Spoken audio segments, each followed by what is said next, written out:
Right, hang on a minute. If anyone's watching today, I'm trying to do something here. When problems. Right, edit.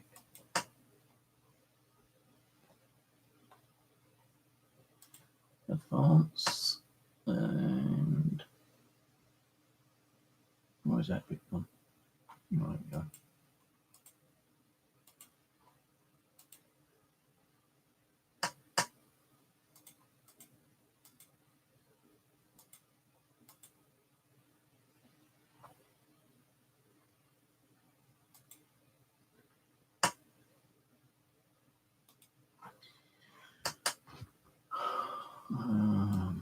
Well, I thought I'd do a stream tonight regarding the paranormal, of course. Woo!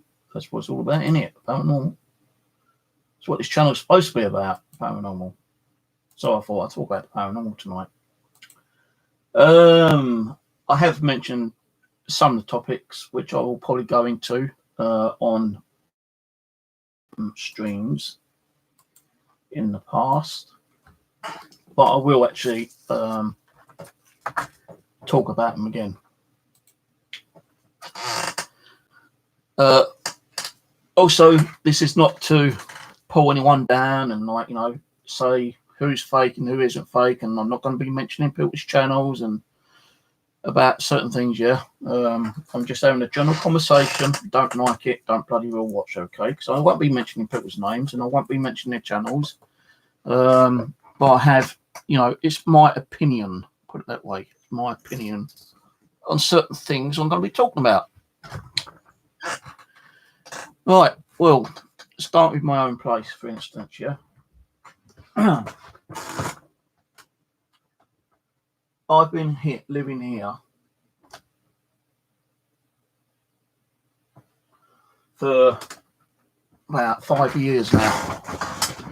And the first day I moved in here, it was like a shell. No, an empty box. I had nothing in here whatsoever. No bed, no cooker, no microwave, no washing machine, nothing. All that was in here was the toilet, the sink, the kitchen sink, and that was it.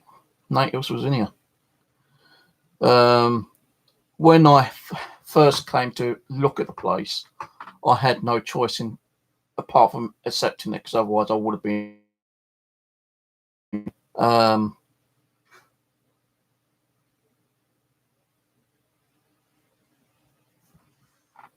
Hold on a minute. I think the cat something just battened in the living room.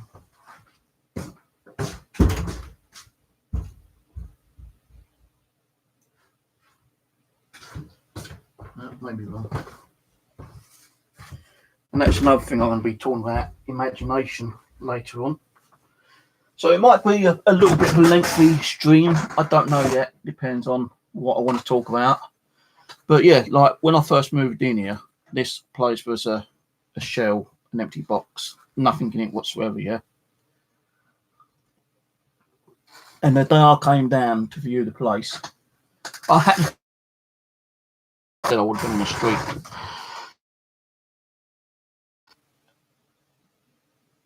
I met the woman, the one from the housing association, because she was the one who showed me around here. And I met her outside. She let me in, looked around, and there's only one place I didn't like. I had a kind of a weird feeling about it, and that was a living room. And even to today, up till today, I still have that same feeling about the living room. It got kind of worse when I actually was going out trying to scavenge things, looking for stuff which I could use for myself, because I had no money. All my money went into putting my belongings when I was evicted from my last place before I moved into here, into all storage. And when my money was running out, into my sister's house, and her garage and her little box cupboard and my other sister's like attic and stuff like that, kind of thing. So all my money got tied up on storage costs. And when I moved in here, I rang my mum up and I told her, like, I've got nothing here, no bed, nothing. I thought, like, like they would have left a bed or, got me a bed and something to cook on, but nothing. And when I told my mum that, she broke down crying, and she demanded for my bank account so I could actually go out and buy a bed and a microwave. Now I had a choice of putting my bed in the larger room or in this room, which is smaller. Now this is probably half the size than the living room is. The living room is bigger. But, that day I just did not feel comfortable being in that living room. So, I went out and bought a bed and a microwave, and I thought, well, where am I going to put the bed? In the room I don't feel comfortable in, or in here? So I decided to put it in here. And then later on I went out, trying to find, furniture, so like a chair or something I could sit on. I found a book cupboard, which I still got actually, a bookshelf. Managed to get that in, and a little bit of carpet, just for the hallway, and a few other bits and pieces. But then I decided to get like a loan and buy the other equipment, like the washing machine, cooker. Actually, my mum bought the cooker and the microwave. The washing machine she also bought because, like, she actually bought the second washing machine actually because the first one packed up. And that was actually from the loan. And I had to pay all that money back. I'm not saying how much the loan is or was, because it's no one's business, but I did have a loan.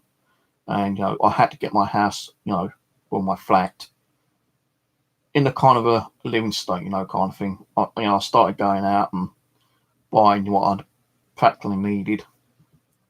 Like the dressing table that's fallen apart I've had for 5 years, and I still need to get a new one. I've got another dressing table over there which is also falling apart, so I need a new one of those. There is a lot of stuff in there that's fallen apart, which I've had for over 5 years and actually does need replacing, but I just don't have the funds to do it. But when I got that bookcase, that book cabinet, which is in the living room at the back, many people have seen it. I've had dolls on there, I've had like books on there and other stuff on there. It seemed to have got a little bit weirder every time I went there. When I went in that room, it kind of, okay, kind of thing. Even when, like the sunlight was something like shining down in the room, it's, I've got patio doors, because I've got a balcony. And, the sun's coming in, but in that corner where that bookcase was always like kind of dark. It kind of like freaked me out a little bit, thinking that there was something in there. I very rarely went in that living room, and I was talking to Jonathan Garthway here, the first person who ever built me a ghost box. I told him, what the situation was, and him being like a psychic medium, he told me what was going on, and he said there was a spirit there called Martin, and he needs to be put at peace, like sorted out, because every time I went in there, this spirit Martin kind of like felt this, it's his domain, I shouldn't be in his domain kind of thing, But I did feel other spirits in there as well that, followed me from, like my temporary accommodations and whatever. So, when my ex-wife left me, I was still in the place where we was actually renting for a couple of months, but then the landlord kicked me out. Then I went into 2 different other like temporary accommodations until I got here. Now, in those 2 temporary accommodations, I was doing ghost hunting. I was doing like, all the paranormal stuff I could think of, BBPs, going out to cemeteries. I even went to a cemetery and broke my bloody leg in there, and I didn't even realise I broke it. I thought I just twisted it. But that's another story I've already spoken about. But yeah, I spoke to Jonathan Garthway, and I have got the video up of Jonathan being here, because he told me that there is a kind of like, it wasn't a negative spirit, but a troublesome spirit, and yeah, he would probably like affect you in some way that, they put the fear factor in, kind of thing, that unsturdiness kind of feeling. So, Jonathan came up, because the day before he's coming up, which was on the Saturday, I rang him up on Friday. I said, "Oh, you still come up?" He said, "Yeah, I'm coming up." He goes, "Actually, I'm glad you rang, because I want to tell you something." He goes, "I know this sounds crazy, but your spirit rang me last night." I said, "Do what?" He goes, "Yeah, seriously, your spirit rang me last night." Saying, he's not a negative spirit, he's not a harmful spirit. He just likes being in that corner and, being left alone, and he don't really like you going in there, because it's kind of like disturbing him. I actually thought that was crazy, to be honest with you. But, it kind of makes sense as well, because, like, why would I keep feeling that weird sensation, that, not so much negativity, but that dark feeling when I was going in all the time. So, Jonathan did come up, and he done the cleansing, which is all on video. Just doing Jonathan Garthway. It's on my YouTube channel, and it's saying, like, what I've done is I've kind of like settled him down. He's moved on for a little while, but he will come back. But he's going to give you, more of a free will for you to go in there. He's not going to like make you feel uncomfortable and afraid to go in there. And I said, "Can you feel any other spirits in here?" And he said, "Yeah, I can feel your dad in here." And like, dad, he's more of a protector, and he is actually making sure that this Martin guy isn't going to cause you any problems. And since I've been here, I have had many spirit. As I've had many spirits in here, followed me from common cemeteries. I probably like conjured up a few accidentally. I've got portals, about 4 portals in here. Even some of the people that watch my channel, like Kelly and Kat, and several other people said, "Oh yeah, you definitely got like portals in." And like that big mirror in the living room, I actually originally bought that from a charity shop, and I started taking photos of that mirror. Saint told me to take photos of that mirror, and as you know, I was getting some crazy stuff in those mirrors, especially the one in the back, with the living room on the wall. And then things kind of like accelerated a little bit more, to be honest with you. Like, I was getting like knocks and bangs, shadows, and while I was doing a lot of like live streaming, people were saying, "Oh, did you see that?" Like, there's time when Pumpkin Head Perry, I was live streaming, I had my DVRs on, and we saw little Mary, a little child spirit, running down the hallway as I was going to go out and make a cup of coffee. Caught that kind of like angelic spirit, which I've caught in the kitchen, and when you freeze frame it, it looks like an angelic kind of like white spiritual being in there. And then there's that one which I've also caught in that black mass that appeared and transformed itself into like a humanoid being, and then suddenly just like disintegrated back into like a fog or mist. Because that's how it started. Because like Pumpkinhead was able to do a frame by frame, but I never got the actual video of him. But he did a frame by frame, which he showed on his YouTube channel one night, I think it was, or on my channel. And you can see, on the actual video that he done, that black image was created by like a misty figure, and then it just like kind of grew into like a dark, foggy figure, and then grew into like a humanoid form, and then it kind of just went back into the fog, then mist, and disappeared. Now I believe we opened a portal there, because because you remember we was doing the murder mysteries and unsolved cases, and not just like those kind of like activity. People seen like shadow movements. People have believed to see that there's something sat on the bed behind me, and the thing is, sometimes I don't sense what other people sense on on like a live stream kind of thing, And there were people that used to come on and say, "Hey Steve, there's someone sitting behind you," and I'm thinking, "All right, how you doing, mate?" And to be honest with you, I wasn't sensing it at the time. It was only like when they were still saying it's there, I was putting my mind in that concentration mind, in that positive kind of like feeling when I was actually able to feel that there was someone sitting behind me.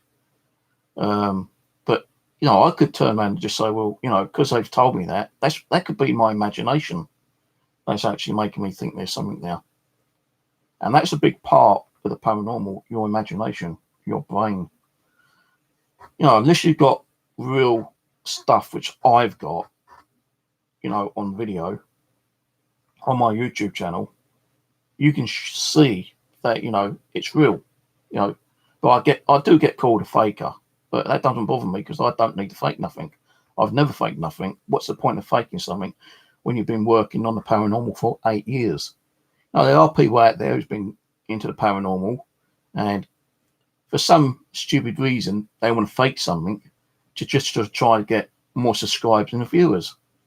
Now, doing that, you screwed yourself up, because once you get caught faking something, you kind of like lose your reputation as a paranormal investigator, and people don't want to come and watch you anymore, and they unsubscribe you, and it gets around saying, like, oh, like, well, that doll up that stairs, didn't fall, because I'm not saying who it is because I can't remember, but there was an investigator where he was doing a live stream or a video in his house, and there was a doll up there on his stairs, and he goes, I'm going to ask the doll to move.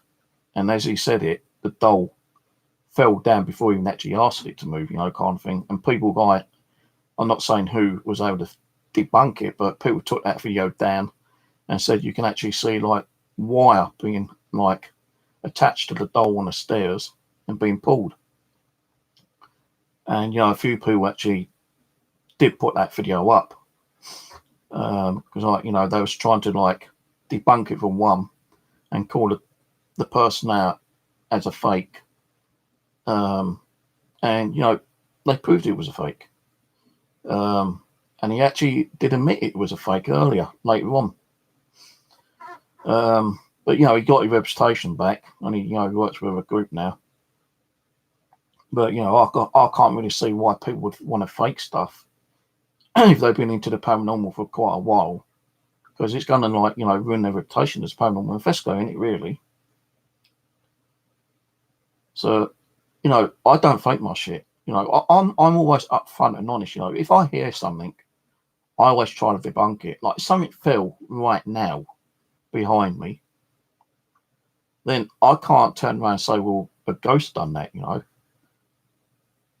because it could have just been, vibration that made it fall down, or it could have been sitting there on an angle, and it's just like decided to fall down on its own for some reason, if it ain't vibration. But every house does get vibration. I don't care what anyone says. When you're moving around, you're causing vibration. When a car goes past, or a bus or a lorry, it causes vibration. When people walk in another room, it causes vibration. If you've got like say like a wooden floor that has loose floorboards, walking along that floorboard can actually vibrate through the house. And if there's something sitting on the cupboard, which is right on edge, and you're walking along that floorboard and you cause that vibration travels through the house, and it can actually make that object fall down. And when it falls down, you're thinking it's a ghost that's done it. People don't tend to like try and debunk stuff. They always think it's always paranormal. I'm not saying it ain't always paranormal. Sometimes it is paranormal. I've had things thrown at me, you know. How about that golf ball session when I was in the living room doing a Ouija ball session? Golf ball just came flying at me for no apparent reason. When I found that, you know, when I did do a continue with the Ouija board, well, before I actually continued it, I picked it up and I tried debunking it. Then I went back to the Ouija board and I asked, you know, what made that ball fall or fly at me. And they said it's the kids mucking around. And at the time I had like Mary, Dexter, Leonard, and probably 2 or 3 other child spirits that may have been able to like combine the energy together and make that ball fly at me, you know. And we all know, you know, if a spirit's got a lot of energy, they can create poltergeist activity. And that's what probably happened that night, you know. I had that one poltergeist activity. But I've had stuff happen in here. Like, I'm sitting here doing a live stream and my mouse actually just picked up and flew at me. What made the mouse get picked up and throw at me? You know, was it poltergeist activity? Was it where the cable was hanging down and my foot might have caught it and flew up at me? Don't know. Could have been. I didn't think about debunking at the time, but it could have been that. But when you get a golf ball thrown at you, no, I couldn't explain why that came flying down at me. Because when I tried debunking the golf ball, I was just knocking it with my finger because I put it back on the cupboard, the shelving where it was originally, and I just knocked it down. And you could see that when it fell, it just fell down and bounced, you know, 1 or 2 times, and then rolled for a second and then stopped. This actually was like on a shelf near the door of the living room, and I was on the other side of the living room, near the actual balcony doors, and boom, it just came flying over at me. So, poltergeist activity, possibly, yeah. Black apparition, definitely call that. So, you know, people call me a liar and a faker. You know, I've got the evidence, I've got the proof, and I'm not trying to like put it up for, you know, to become like famous and rich or anything like that. So I don't think that'll ever happen. But I think some people tend to imagine things a lot more to try to get not so much the recognition. Well, I suppose, you know, maybe some of the recognition to try to get more people on their channel and viewing it. But I think a lot of it is in your mind, imagination, because, like, you know, your imagination can play tricks. Like, I've seen many a time, like, a little ball, possibly like the size of a basketball, shadow from the wardrobe going to the door every night. Different times, but every night. It's been going on for 3-4 months and it stopped. Then all of a sudden it started up again. Now, is that my imagination, or is it a spirit trying to manifest itself? And, you know, by doing that, it's trying to get me to draw my attention to it. Or is it just my imagination, you know, kind of thing? I don't know, but, you know, it's the corner of the eye thing, you know. I'm sitting here watching YouTube or on TV, and all of a sudden you see, like, whoop, and it's only for like a split second. So, you know, I can't explain what it is. You know, it could be just be me, you know, imagining it thing. Could be something real. I don't know. I can't prove it unless someone actually saw it live. If I was streaming at the time, you know, kind of thing. But people have seen weird things happen in here. Now, I'm not saying my house is even haunted. No, people would turn around and say, "Oh, your house ain't haunted." I've never even said my house is haunted. No, it might have been haunted for maybe a few seconds when we had that bloody weird black apparition appear in the living room. You know, it could have even been haunted for a few seconds in the kitchen with that white anomaly. You know, she like materialized. You know, she must have gathered enough strength to, you know, manifest. But I don't really class my house as haunted. Well, my flat, house, flat, apartment, whatever you want to call it. You know, a haunting is something that goes on constantly, you know, day in and day out. And that doesn't happen here. It don't happen here all the time, you know. I could go to sleep and it still happens time to time. I'll go to bed. I just about to go to sleep and my door will start rattling. And I'll close my door so the cat can come in and out, in and out, in and out, you know. And when it starts rattling, I look over the DVR camera to see where the cat is, and she's usually on the climbing frame, you know, a scratch frame, sleeping, or she's eating, or she's taking a dump or a pee or something in the dirt box, you know. But I can't say that, you know, because the door rattles, you know, that's paranormal. It could be a spirit, you know, trying to get in to say good night. But if spirits are able to like manifest, then why don't they walk through walls? Because we all know ghosts can walk through walls. You know, with some of the stuff we've seen on TV, you know, you see a spirit walk through a doorway when the door's shut, or walk through a wall. And if it wants to come through, you know, the living room, why doesn't it? Or I should say, what if it wants to come through the bedroom? Why rattle the door? You know, if it's got the energy, it can actually open the door, or just like walk through it. Why rattle it? No, is it a spirit rattling the door, or is it a bit of a cold breeze that's rattling the door? Because you know we all know it's getting cold now, and where my front door is, in in the hallway, there is probably about an inch gap, and if there is a kind of a draft coming through, then yeah, it could probably like rattle the door.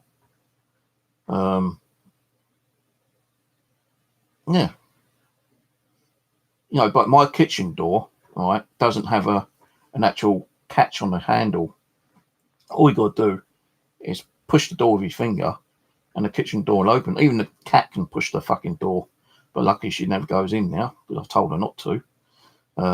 Maybe she's actually understood me for once, but you know, all you got to do is tap the living room door and it opens because there's no actual latch on the door. I've actually got to buy some more door handles actually, because even the living room door, know when you pull the door down and you've got that little copper or brass thing that you know clicks in to the door when you close it, that's actually broken off.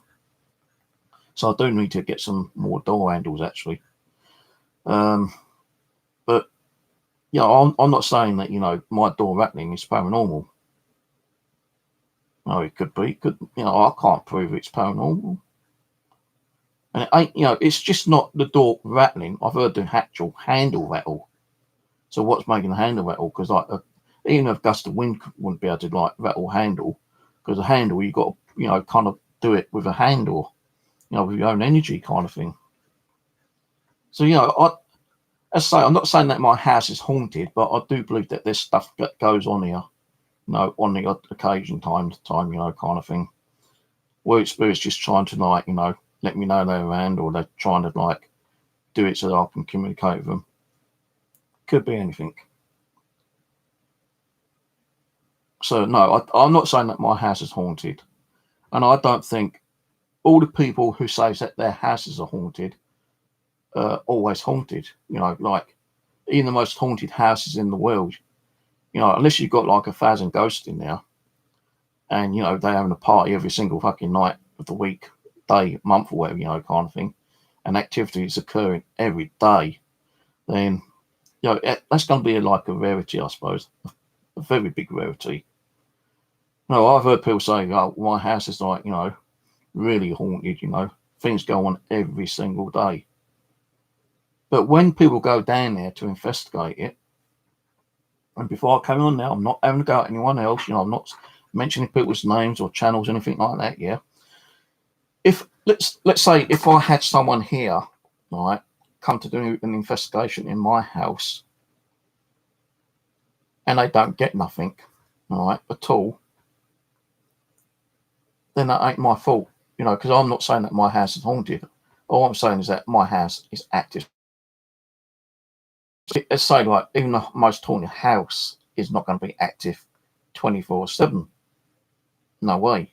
Because you know ghosts do run out of energy. They got to build up their energy to create you know activity. So like when someone says, "Well, I want to come to your house because you know you say it's haunted," and you've got all these so-called haunted objects in your house, yeah, you know, come and you know do an investigation. And I say, yeah, feel free to. If they get something, then great, because then, they can turn around and say, hey, we saw shadows, we got EVP, we had some kind of other activity, and we got punch slapped, we saw like anomalies flying around the place. We got shadows moving about. If they've got something like that, then they can turn around and say, well, yeah, we got something.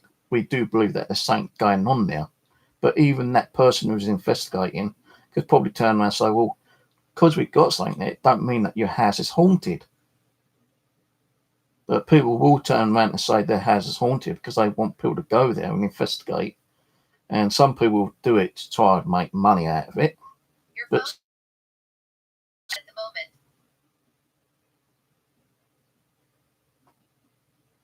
My phone just started talking to me. You can see my hands here. What the fuck? Assistant just started up by itself.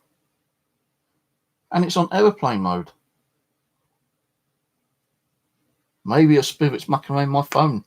Wants to communicate with me. Well, sorry, spirit, not tonight. I'm talking about the paranormal. I'm not actually going to be doing paranormal. That is weird, because I actually was gonna say, even if when someone's actually investigating stuff, and like spirits are actually meant to be able to manipulate electrical devices, like EMF, K2 meters, ghost boxes, flicker lights and stuff like that. I was just about gonna say that, and that went off. But yeah, like you could go to someone's house where they swear black and blue. It's supposed to be really, really haunted, all right. And they might be lucky to get something, or they might not get nothing. Now, because they don't get nothing, it still doesn't prove that the house has some kind of haunting or activity. Maybe the activity only occurs with the person who lives there, and they don't want people coming in. The spirits. I mean, the spirits don't want people coming in and like pissing them off and provoking them and trying to get proof that the house is some way haunted or active, so they can like go around telling other people so they can get more people coming in and do investigations. Like, if I was going to haunt a house, for instance, the only person I'll probably give activity to is the homeowner, if I wish to. If she turns around and says like, oh, my house is haunted, blah blah blah, I'm going to call a group there, parapsychotics or whatever, I'm just making the name up, and they come down. Am I going to be, as a spirit, wanting to give him that kind of proof, that evidence that her house is haunted, or my house is haunted, or his house is haunted? Or am I going to just be quiet and not do nothing and not give no activity? But if a paranormal group comes down and they don't get no activity, and, that ain't my fault. They might turn around and say, well, sorry, we got nothing, But because they got nothing, it don't mean the next group who goes in won't get nothing. Now, it depends on if the spirit wants to communicate with that person or that group, for one. It also depends if that spirit's got the energy to do any kind of like communication. Or there might not be no spirit there at all, and it's just like, your own, if you can imagine, your own imagination that you think is causing the activity around you. Because don't forget, there is a medical evidence that when someone's going through a lot of stress, depression, and anxiety, you can create your own poltergeist. And, that poltergeist activity only apparently thrives around the person who actually creates it. If someone has got all that activity going on, says like, my house is like crazy, I have got evidence here to show that, things are going on, and they like post it for people to see, and a group sees it and say, oh, let's go and investigate, let's try to get permission, and they get permission to go and investigate that house, to do like an investigation in there to try to get some kind of evidence. They might get something, they might not, because that spirit might not want to do nothing. They might only be happy enough to do it to the house owner, even if the group is there and the house owner is still there. You know, they might do something, they might not. You know, let's say that the spirit doesn't do nothing while the home owner is there. All right, it might make the home owner look a bit, you know, of a bit of a lie or something, yeah. And the homeowner's going, well, thanks for fucking look, you made me look like a liar now. And people would probably put you down as a liar, but you know, because activities doesn't really occur when you want it to, it doesn't mean that it isn't occurring. Because, like, you know, here I've had crazy stuff happen here, and I've had crazy stuff happen when I've not even been streaming. You know, and you know, I could turn around and say all the kind of stuff I want to say here. Who's going to believe me? Let's say I said, like, well, last night my door opened shut about 4 times on its own. Who's going to believe it? No one really, are they? Because unless I've got it on, like, you know, evidence on video, like, you know, on my DVR, and I can show it as, like, you know, real activity, then people will probably turn around and say, well, yeah, something's going on now. But then people will turn around and say, well, it's got fishing wire stuck on the door and he's like pulling the handle or something, you know. But what if you can see me sitting here, you know, because I've got like 8 cameras here, yeah, and one of them is pointing down to the door.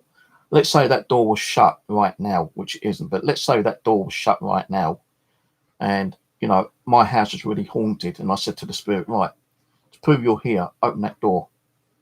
And suddenly the door me sitting here with my hands crossed. So you can see where my hands are. You know, I'm not manipulating, I'm not pulling nothing, you know. But then someone might turn around and say, well, hang on, he's got fishing wire, you know, stuck to his leg. And he's like pulled the door open that way. But then what happens if the door opens and shuts, opens and shuts? How can I be shutting the door?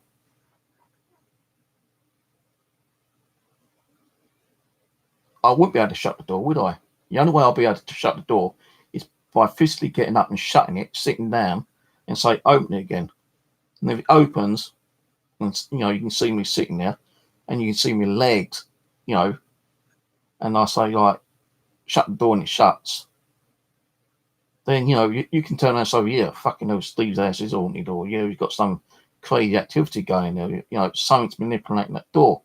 Someone might turn around and say, oh, it's like remote controlled or something, you know. He's got a remote control motor on the door. But then, how can I be pushing the remote control to open and shut the door? You see what I'm getting at, you know? Hello, Dartmouth. No, the phone was shut off. It's on airplane mode, and it's on actual battery saving mode as well. And to get that actually to set up on the voice activation, I've got a setting. I don't like that voice activation. You know, the assistance. I actually have that turned off. I don't like that voice activation because I think it was last month actually. I was sitting here and I was watching TV, and suddenly it just came on by itself, and it said, "Sorry, I don't understand what you're asking." I thought, what the fuck? I was going through the phone settings, and I realised that, you know, the activation was turned on. And, you know, it kind of like startled me actually. So I thought, no, that ain't going to happen again. And I don't use the activation anyway, you know, because like, it does run up my battery as well. So I have it turned off. And I don't use it. I don't even know what I want to use it for, you know. If I want to look at the weather, I've got my weather app, you know, and it takes a lot of energy. Well, not a lot of energy, but it takes energy for you to speak into the app. Like, you know, if I say, like, voice activation turned on, and it suddenly turned on and say, what's the weather? Time I said that, all I've got to do is press one little button on the bloody phone, and it brings up the daily weather anyway. So, you know, why would I spend that energy by speaking when all I've got to do is spend a little bit more energy by pushing the button? Now, I'm not saying that, you know, pushing the button and speaking is the same energy.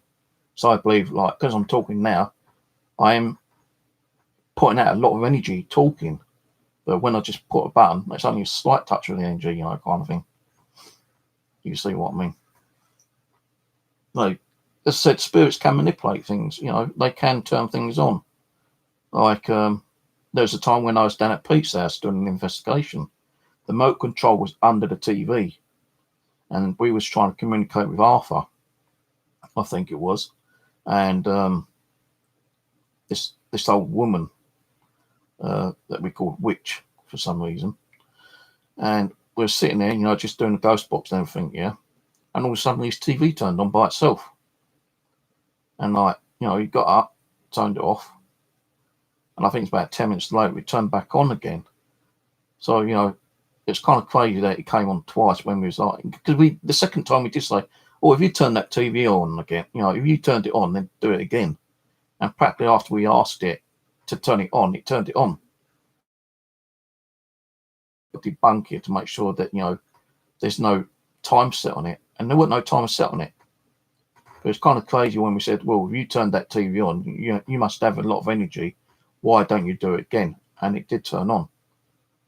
And, you know, he was getting a lot of banging in the back room where his birds were. He's got parrots, actually. Yeah, parrots, I think, yeah, too. Time, you know, things what was going on there was crazy, man. You know, I put the poltergeist activity. Elvis Presley collector's tin came flying off the shelf at me. I called him down, scared me out. Scared me out of wits, actually, in one way. I said, look, you know, I've got to go. He goes, no, maybe, like, you know, it just fell off, or, you know, just playing with you, just go back to sleep, they ain't going to harm you. And I'm laying there trying to get back to sleep, and I put the blanket over my head, because, you know, not because I was scared. I do find that when I put the blanket over my head, I can get sleep quicker than when it ain't over my head, you know. And it's probably like half an hour later, I was just dozing off, and all of a sudden, like, that tin and several other objects came flying off the shelf. And I just went crazy. I was calling him down, and he came down. I said, I've got to go. I said, you know, you best call me a taxi. If I've got to get a taxi, I'll get a taxi. But I said, no, you know, just go up into his son's room. And his son's like 20 years old. He goes, go and sleep on his floor. And I did. I'll tell you what, fucking scared the shit out of me, man. And I've been down his house, you know, quite a few times. And the activity we got down there was damn well crazy. You know, but I've had crazy stuff here, you know, but I haven't had people here to actually experience it apart from Jonathan Garthway, you know. And the only thing that he was able to experience was the energies of Martin and my dad, and maybe a few other spirits that was around. I didn't have Tina at the time, or Abby. No, if someone wanted to come down and do an investigation, I have actually said to people, they ever want to come down, you know, they can come down and do like an investigation, but I can't allow it now because my house is too much of a fucking mess at the moment. You know, once I've got it all sorted out and tidied up and cleared up a bit more, then if the activity started up again, not saying it would do, but if it started up again and things were happening like they did, you know, last couple of years, then yeah, I would probably get like an investigating group down here and see what they can pick up. Because like they'll say, you can have one group in the house one day and they might not get nothing.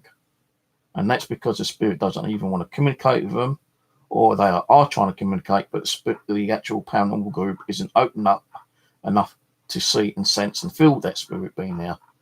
So they might get something, they might not. Then you get another group down, and all hell could be going, you know, fucking going crazy. You know, I might get punched, scratched, slapped, you know, things might be thrown at them. They might see dark shadows, they might see light anomalies, you know. All different kind of things, you know. But, you know, as I said, I don't believe a house can be active 24/7. No way. Because like spirits run out of energy. They got to get the energy from somewhere. You know, I know people say, well, yeah, you can get energy from your light, your TV.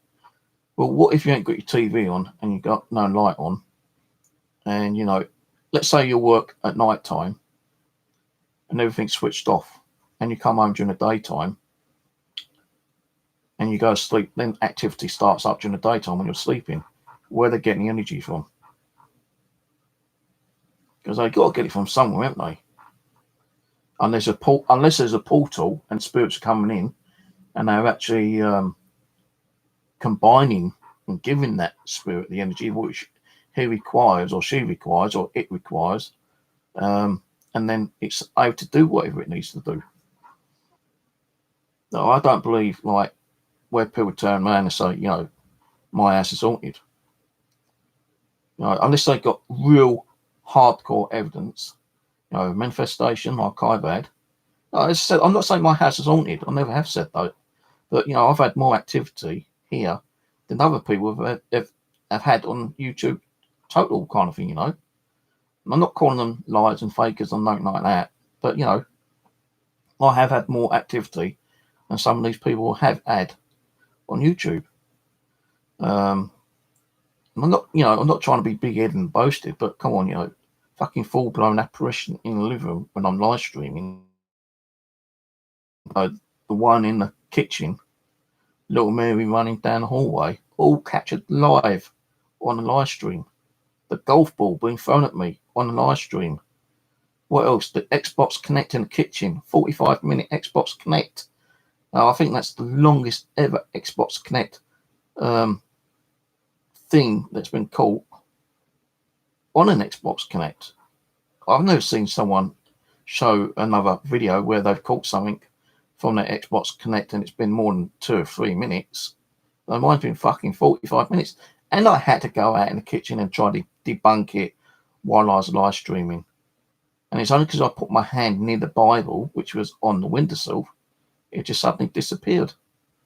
But you could see me in the kitchen, wave my hands everywhere, all around the kitchen, trying to debunk whatever it was.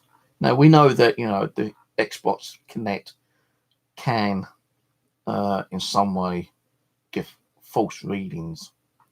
But for 45 minutes, no way. No. When I put my Xbox on, I stand up to make sure it's working. Then I kind of dive out of the way and crouch down so the Xbox isn't actually catching me. And you've even seen where I'm sitting here, and you've seen something appear in the back. And it ain't been the cat, because the cat's either in the hallway or she's on the windowsill. But you've seen something being captured on the Xbox, sitting on a chair on the bed. Even one on the windowsill. So, if they want to try to manipulate something, they will do. Electronically. With cameras, digital cameras. How many people have caught, amazing captures on camera? I've caught God knows how many amazing images on camera. But people would turn around and say, oh, that's fakery, you've done something on Photoshop, something, Or, how can you fake something when you're sitting here? You can't fake nothing when you're sitting here.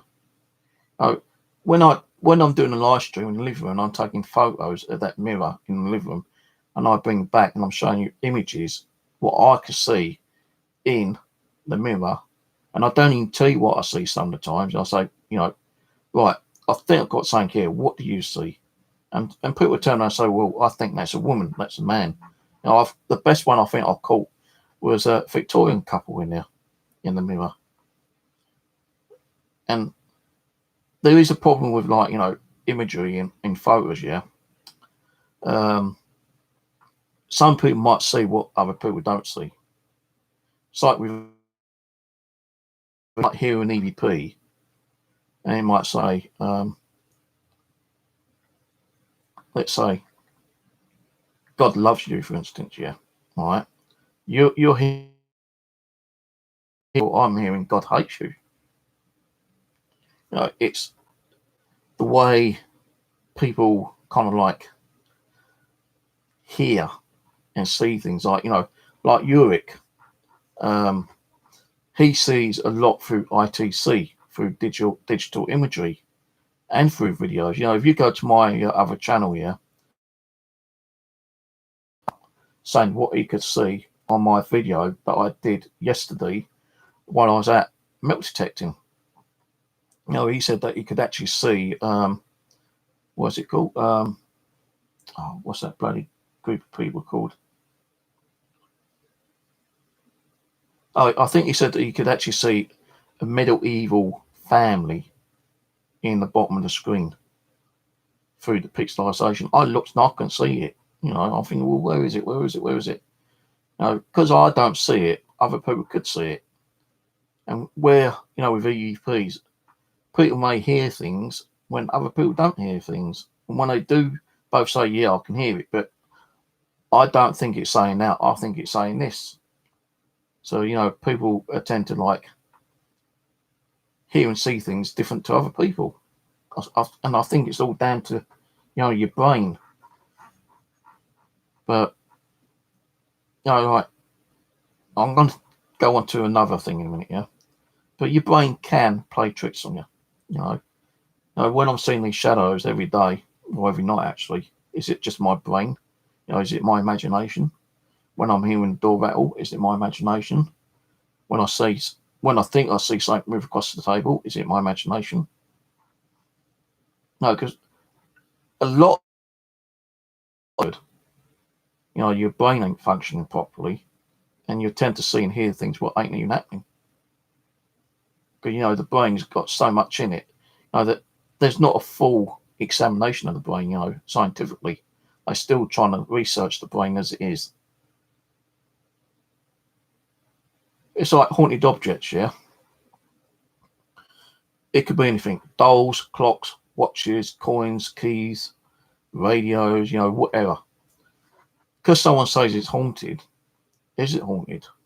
Can they prove it's haunted? Now, there's only a few dolls that I've seen that I believe is haunted or was haunted. I can't really say the person's name. There's two people. One was when they was actually live streaming with me, and I've actually got the doll now because the male person sent me the doll because he wanted to get into paranormal because he was, you know, bringing up the family and he didn't want his children being involved. But on one of the streams, you actually see the doll kind of like half turn when he was actually doing like a conjuring kind of prayer. And I have that doll here.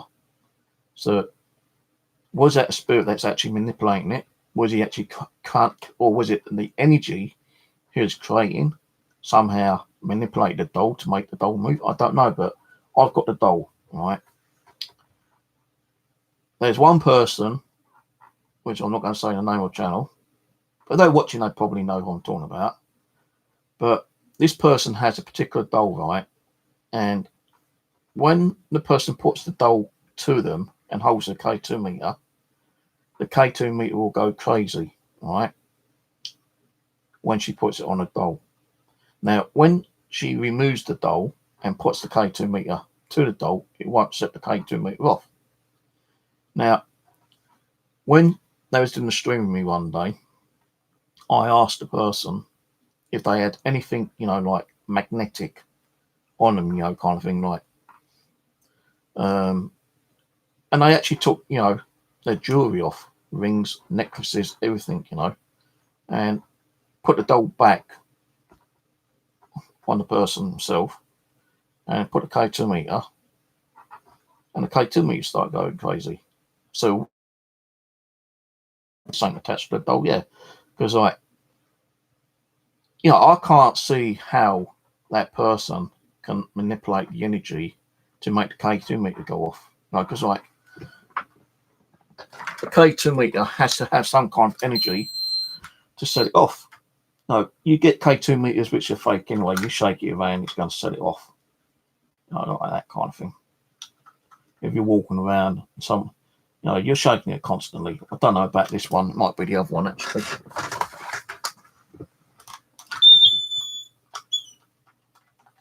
Yeah, there it went to orange then.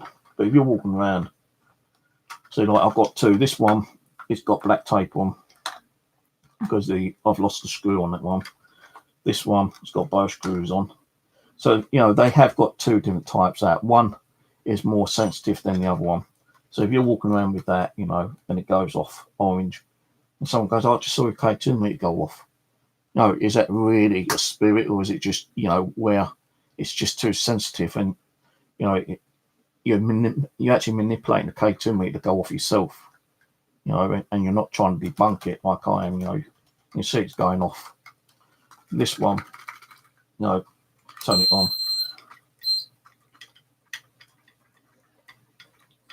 It's not going off.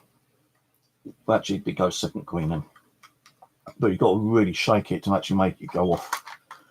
You know, so like, you know, how do spirits manipulate these? You know, when they actually going off, is it a natural spirit that's setting them off, or is it our thoughts, our energy?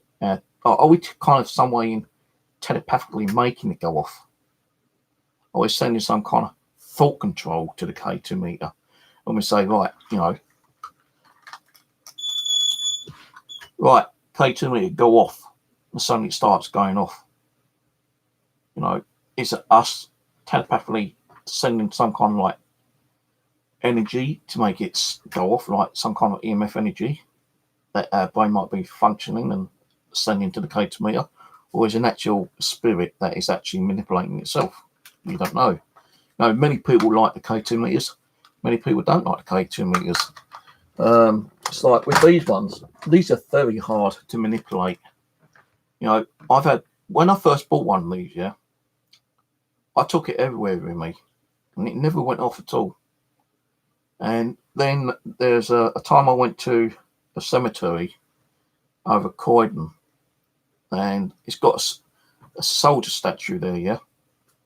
And I had this with me, and I actually had a K2 meter. And I said, "Can you set off one of the devices?" And this one actually started going off. Not this particular one. This is the second one I've got. The other one broke. But the original one I had did start going off. And I thought, whoa, you know, what the hell? And I couldn't understand why it was going off, because like it'd never gone off before. So was it a spirit actually, you know, doing what I asked it to and manipulating the energy around itself? And you know, they could even probably be taking energy off me to set that off. Or was it just like some kind of like power urge that might have been going on around me? You know, like it could have been like something from a telephone pole, you know, telephone wire, or electric cable nearby, you know, which might have like overloaded and set it off at the time. But that went off a few times, you know, when it went there. So like, I was surprised that did go off. You know, it's like ghost boxes, you know. Whoever thought about the ghost box was a good idea, but even with a ghost box, right, we can't prove that when we're talking to a ghost box, what sometimes makes us look a bit fucking stupid, when we get a response, is it just like, you know, one of those things that happens, like, you know, is it just pure coincidence that a radio station actually says something that you're asking the radio to say? Like when me and Simon was doing that paranormal investigation over Mitcham Common, I was just like doing the ending prayer because we've been over there practically all night. You know, communicating with Leonard and the there's supposed to be like a highwayman over there.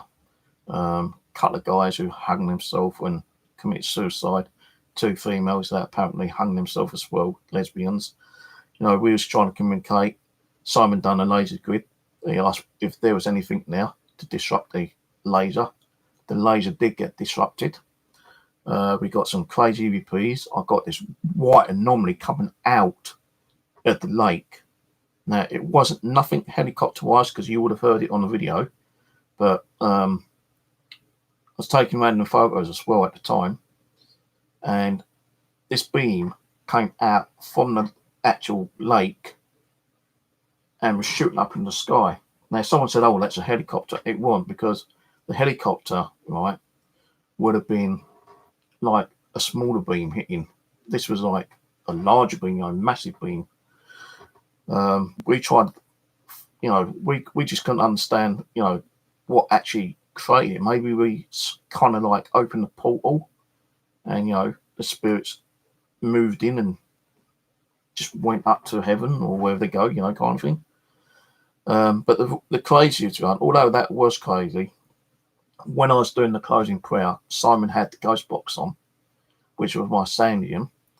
And Simon said at the time, as I was just closing the prayer to say amen, Simon said, how does Steve close the prayer, the closing prayer?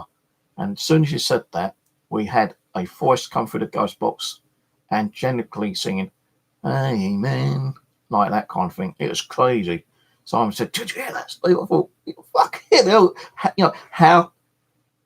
how could that happen? How could, that's like 1 trillion, kind of thing.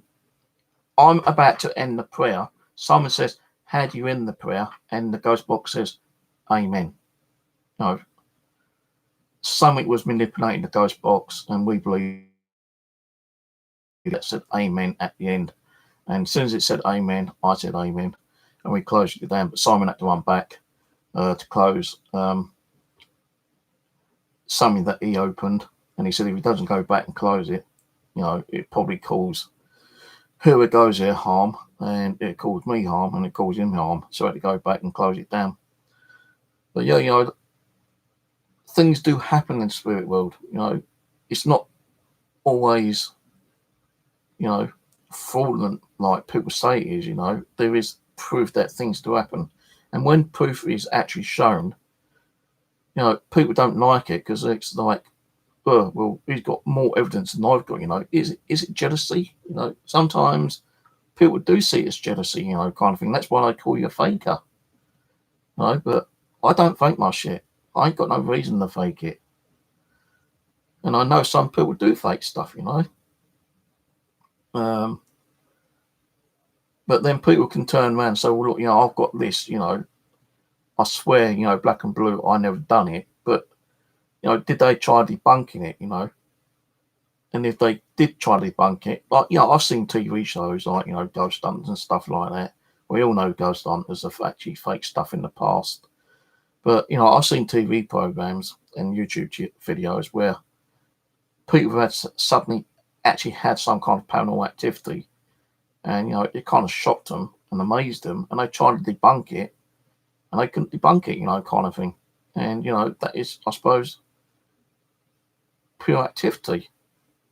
Now, some people say, like, ghosts don't even exist. Well, we're getting some kind of like form of communication, through ghost box, EVP, through video, from personal, things that's happening to us.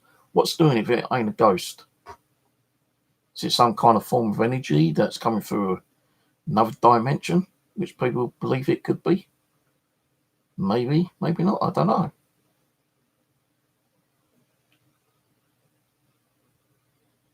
But, with haunted things, I can't turn around and say, well, every doll I've got is haunted.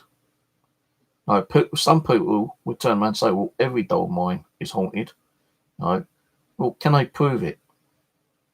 It's just hearsay information, really. Unless they've got documentary evidence on every doll, where they've got like EVPs, ghost box responses, the doll moving, or like light anomalies going in and out the doll, then yeah, you can turn around and say, well, yeah, maybe that's like, really is spiritually haunted or active, kind of thing. But when someone like me and other people got like 100 dolls or something, we can't turn around and say, well, every single doll is haunted. Maybe when we bought it from someone, it might have been haunted then. Let's say, like, I've gone to eBay a couple of times and bought dolls that's supposed to be haunted. I've got them. Had nothing from them. People have given me dolls, and they swear black and blue they're haunted. Practically none of them have been active to me that I've had, like, from different people who I've had activity from. One from the guy who I spoke about earlier, the one who I got the doll from, where it actually was doing the conjuring. Tina. We all know where I got Tina from. A couple of dolls from Gen T. I've had activity from her. even some of the stuff I got from charity shop, I've had activity from. But, I'm not turning around and say, oh, every single one of my dolls giving me activity, because they haven't. And when you buy something off eBay and you believe the story, or the story's so amazing, you think, well, yeah, I've got to get that. Unless they've actually showed you, physically, it's their word. You're trusting someone. You're trusting their word on it, yeah? So you buy it. Then you start investigating the doll yourself. Then you start doing experiments. And you're not getting nothing. Well, because you're not getting nothing doesn't mean that it never did do anything in the first place, yeah? That person who owned it might have had a lot of activity. And that spirit that might have been attached to the doll knew that she was going to sell it and move it on. Now, spirits had their free will, if they do exist. If I was attached to a doll myself and I knew I was going to another location, another household, and I didn't want to go there, maybe that spirit or myself could actually detach himself to something else in that person's house or my house or whatever. And then that doll or whatever is supposed to be haunted is no longer haunted. It's an empty vessel. It doesn't matter if it's a doll, a clock, a watch, a phone, whatever. And don't forget, we handle things every single day of our life. We've all got something that is personal to us. Some people have watches, some have rings, earrings, jewelry. Some has like certain different collections, like clocks and dolls and stuff like that. They actually normally say, like, a spirit will attach itself to a doll more than anything else, because a doll resembles a human being, which it does, I suppose, in one way. You say it's either plastic or woolen or like some kind of fabric doll, or whatever material is made from. It doesn't matter what material is made from. A doll resembles a human being. If a spirit wants to attach itself to a doll because it resembles a human being, then they probably will do. But it doesn't have to be a doll. It could be a clock, pocket watch, a lighter, anything really. It's something what they like and probably used in a day-to-day kind of like thing, throughout their lifetime. Like, someone could use a phone constantly 4, 10, 20 times a day, and their energy's gone onto that phone. And when that person dies, that energy's still there. Maybe they might come to that phone. That energy could cause activity. The phone might start ringing by itself. The battery might suddenly keep going flat for some reason. Anything could happen to it. You see what I'm trying to get at, But not everything that's supposed to be haunted is haunted. And that's where people go, that's why people tend to go and investigate people's houses to see if it is really haunted. But I don't think every house in this whole world is haunted 24/7. It's not possible.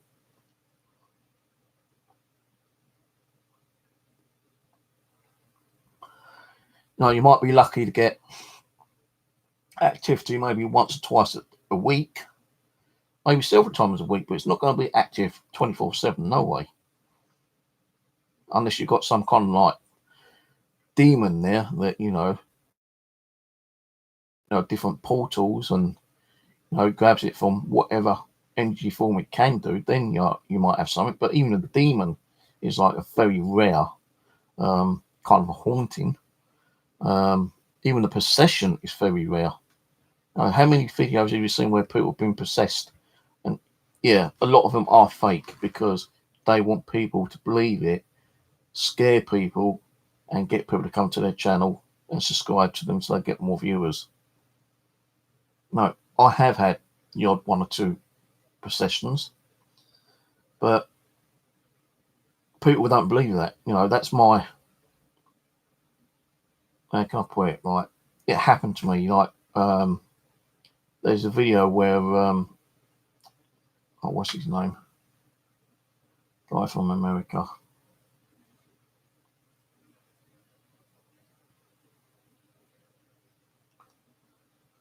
I ain't seen or spoke to him for such a long time. I've forgotten his bloody name now. Bald guy.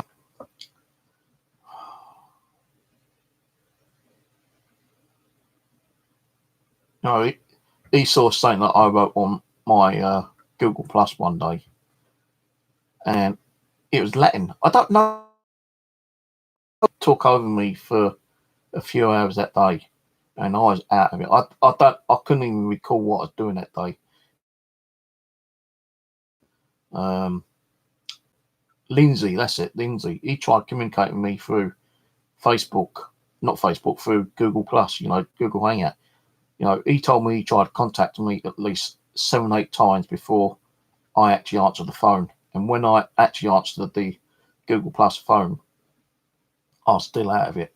He had to call people onto the stream to pay for me, and those apparently paying for me for about an hour and a half, 2 hours until I snapped out of it. And the weirdest, sitting there with a lighter under my hand, and the flame was actually right under my hand, probably about that far away from the skin. And I had it under there for, a good couple of minutes. And then I turned it off and put the thing down. And when they told me about it, I looked back on the video, and I didn't have no blisters, no burn marks, or nothing. And that lighter, the flame was under my hand for a good couple of minutes. So what possessed me to do that? I don't know. Something paranormal, I'll tell you that for one thing, yeah. And they can't turn around and say, oh, that's bullshit, that's fake. So again, that's on my YouTube channel, And when people see that weird shit happen to you, and they call you a liar and a fake, because I'm sitting there, I had nothing in my hand, I don't think there's any substance you can actually buy that you can put in your hand and have a lighter underneath your hand and not affect your hand being burnt for 2 or 3 minutes, kind of thing. Because even if there is some kind of substance, it's going to be burnt away from the flame, the heat. But that's another kind of weird thing that happened to me, like some kind of possession. And putting that weird thing on me Google, it was only that I think it was either Simon James or Rusty started doing a little bit of research, and I'd written something backwards. And when they actually deciphered it, it led to a web page on the internet, which was one of the most dangerous websites in the whole world. It has everything about God, demons, world wars, civil wars, myths, legends, all different crazy kind of things. It's a website that never stops, and it's all like encoded with numbers and letters. And I think Simon, was able to decipher one part of a code, but he noticed that inside that part he deciphered was even more code. So there's like code inside of a code, inside of a code, inside of the code. And what he was able to decipher just didn't make sense. He had stuff with Einstein, Hitler, everything you could think of. It was on that website. And it is, one of the most dangerous websites out there, apparently. It's in the top 5, I know that. But, crazy things are happening to me. But I still keep, get called a liar and a fake. And, you know what, I don't give a fuck, because I know it's happened. If they don't want to believe it, they don't have to believe it. I don't have to come and watch and review, I don't make them. And, people have seen my channel when they said, wow, I've been watching you from, when you first started, and you've had some crazy shit happening there. How do you deal with it? Well, you had to deal with it. And if it's a haunted house or not, let's say it's not haunted, but you've got a lot of activity going on, and you don't class it as haunted, you still have to live with it day in and day out. You know what's going on. And if people don't believe it, then they don't believe it, So that's why sometimes you do get people in to do an investigation. And sometimes when you get people in, because nothing happens, it don't mean it doesn't happen. Maybe they just went there on the off day where nothing does happen. So I had days here when nothing happens at all. I've had days where I'm sitting here doing nothing. and nothing's happened. The door's not rattled, not seen like the dark ball of mist that shoots across the room. The cat doesn't go crazy like she does sometimes. I've heard no noises. I've not seen no orbs on the DVR. There are days when it's very quiet. So quiet you could probably hear a pin drop. But then there's days when things do happen. But when things do happen, it doesn't seem to be that stuff that really scares me, kind of thing. It's not like real poltergeist stuff where, things start moving and being thrown across the room and the lights start flashing on and off and walls are banging and all that kind of crazy stuff. If that happened, I'd probably get kicked out. I'll tell you that one thing, yeah, because it probably disturbed the neighbours and the neighbours probably complain. Now, you know what, right? Someone did threaten to actually ring up my landlord, right? This was earlier this year, right? I'm going to report you to your landlord that you're talking to ghosts. You're scaring your neighbours. Well, one, my neighbour knows I do this, and I've asked him if has anything ever happened to them, in their flat. Nothing at all. The only noise I hear is from me sometimes, and that's it, right? So I rang up my landlord, and I told him that someone's threatened to, report me. And I said, well, let them report you. We can't do nothing about it. We can't get involved in, your belief. And I told them I was a paranormal investigator. I said to them I could do ghost hunting, and I do believe my flat is spiritually active. And she was so kind of like, wow, what's been going on? And I told her a few things. She goes, well, I wouldn't be living here. I said, look, they're not harming me. So if they're not harming me, they're not going to harm the neighbours. And she goes, well, we're not going to kick you out because of your spiritual belief. We do have places that are meant to be haunted, but we can't really do nothing about it unless the tenant demands us to move them. And then what we do is probably get someone down there to investigate like yourself and do a cleansing, But it's very rare that thinks that their house is in any way haunted or got some weird. So how many people would you say would ring up their council and say, hey, my house is haunted?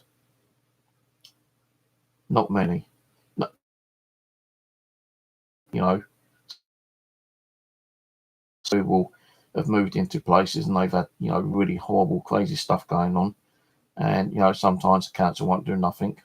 So the tenant had to move out and find somewhere else to live. And then, it gets around and the council ain't able to, rent the place because, everyone's too afraid to go in there and live there because they're, the activity. So they have to get, an investigating group or a priest to go down and, try to cleanse the damn place so I can get more people in.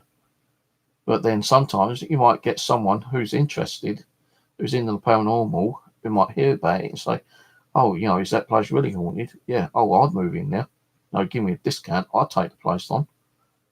And sometimes you might get someone like that. No, I'd love to move into a house which is haunted, but not crazy. Not, if it's I can't say you can get a friendly poltergeist, I wouldn't mind, the odd knock and tap and bang and something moving on the odd occasion. But if it's extreme where things being pieces and stuff like that, no. Because one, it could cause harm to the person living there. And two, just think of the cost it's going to cost you to keep replacing things that you smash. Cuts, plates, light bulbs, you might even pick up your remote control and throw it at your TV and smash your TV screen. So then you got no TV, you have to go out and buy a new TV. Your mirrors and, whatever. Poltergeist activity doesn't happen on a day-to-day basis. There is a couple of channels I have seen where, a guy has a lot of paranormal activity. But then I saw a video where a guy said he has a lot of paranormal activity. He's recorded the paranormal activity, all this poltergeist stuff. Then he turns around and done a video one day saying, hey, guess what? I'm going to come claim you guys. I fucked her all over because I ain't got no paranormal activity. It's all video editing. And he showed how he done it. And he's praised her for two things, yeah, come clean about it and showing it can be actually manipulated and faked. But not all paranormal, poltergeist stuff is fake. Stuff that happened to Pete's house, that was real. So there is things out there that can happen. But, will it happen to the person who wants to go and investigate that house and, to try to catch it himself? The spirit might not want to show it to someone else. It might just want to, be there and affect that person who it lives with. If I was, haunting the house, it depends on what the person is or the group is. If it's, someone who just wants to, get a little bit, then I might give them a little bit. But if it's, a group which is really demanding, provoking, no, fuck them. I'll say no. I wouldn't give them a knock attack. I wouldn't give them an EVP if I knew that it was a group where they're trying to make a big name for themselves and trying to make money out of someone else's paranormal activity. Nah, I won't do that.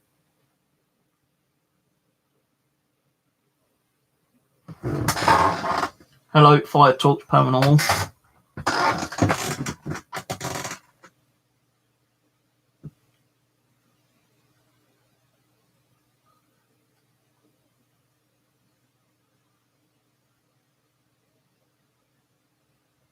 Hello, Michael.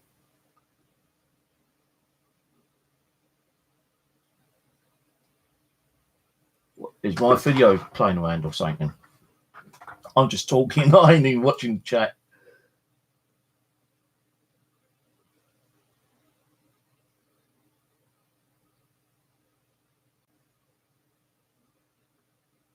Well, it's said I could have if you've been watching my channel, which I don't know if you have, but I've got 100 dolls in my living room, yeah. Let's say 20 of them was really active, had spiritual attachments to them, yeah. And one of them was giving me, a hell of a lot of activity, putting fear into me, causing me harm, and scaring me and all that kind of stuff, yeah. Would I really want to keep it? What if I want to get rid of it, yeah? I think, well, if I get rid of it, activity is going to stop. So, I'll put it up for sale or I'll decide I'm going to give it to someone, yeah? Ship out to someone, in the UK, America, or give it to a charity shop or something, yeah? Whatever it's attached to that doll is going to know I'm going to get rid of it. So then, they can turn around and say, guess what? You think you're going to get rid of me? That spirit is going to be kind of you know what? I'm going to be quiet. You're going to get rid of the doll, but I'm going to detach my spiritual energy from that doll and go into one of your other dolls. And you ain't going to know because I'm going to go quiet, dormant for a couple of weeks.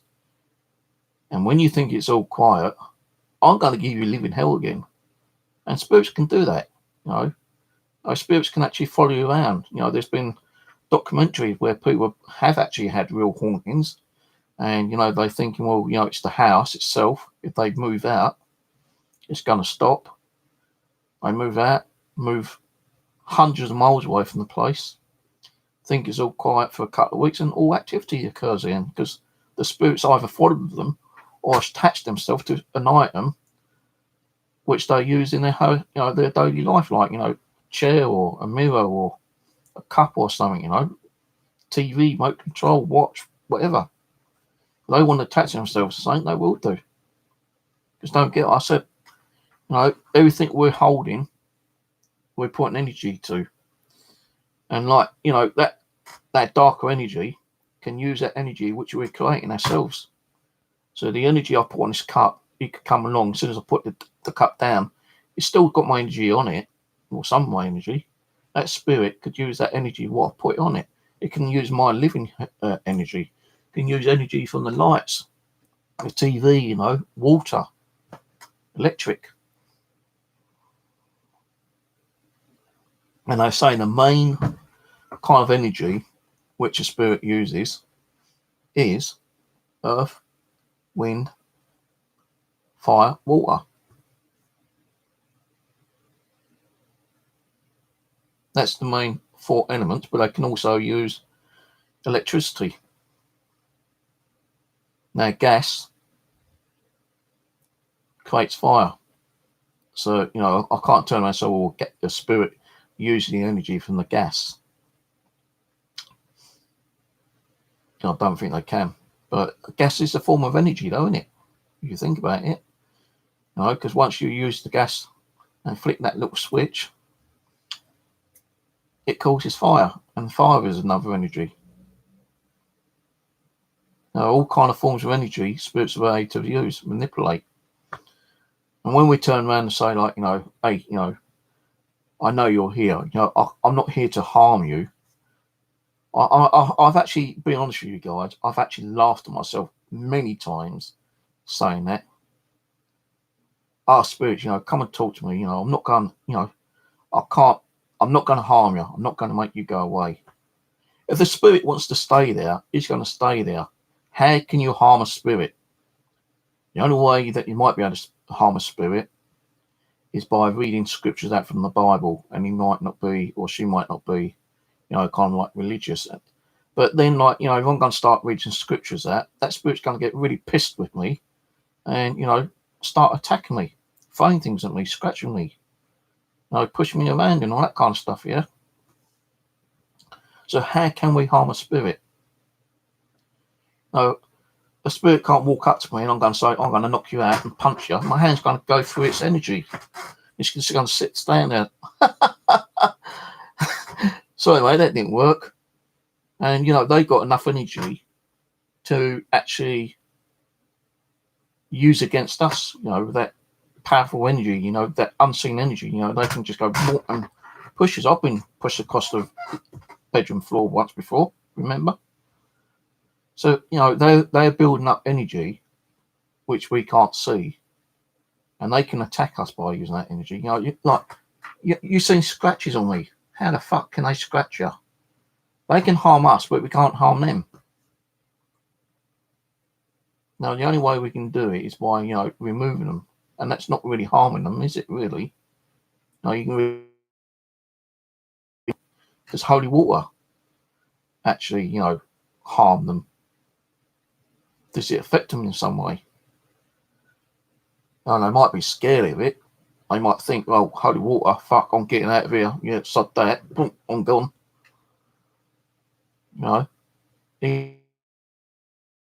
Demonic, demon, or a shadow man, oh, fuck, he's got holy water. I'm out of here. Boom.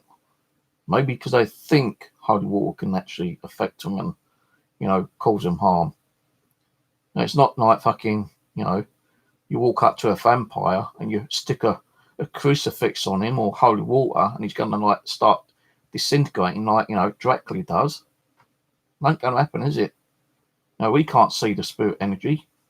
We might be able to feel them around us, the cold spots and the tingling, like the pins and needles that we feel. That's how we normally feel them, but how often do we actually see them with our own eyes? Hardly at all.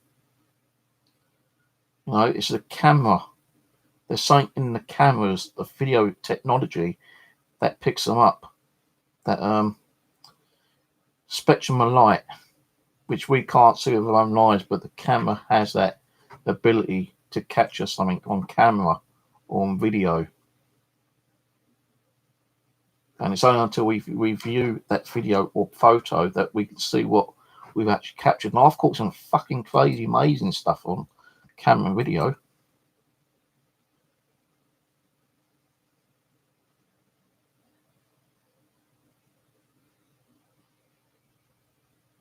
Because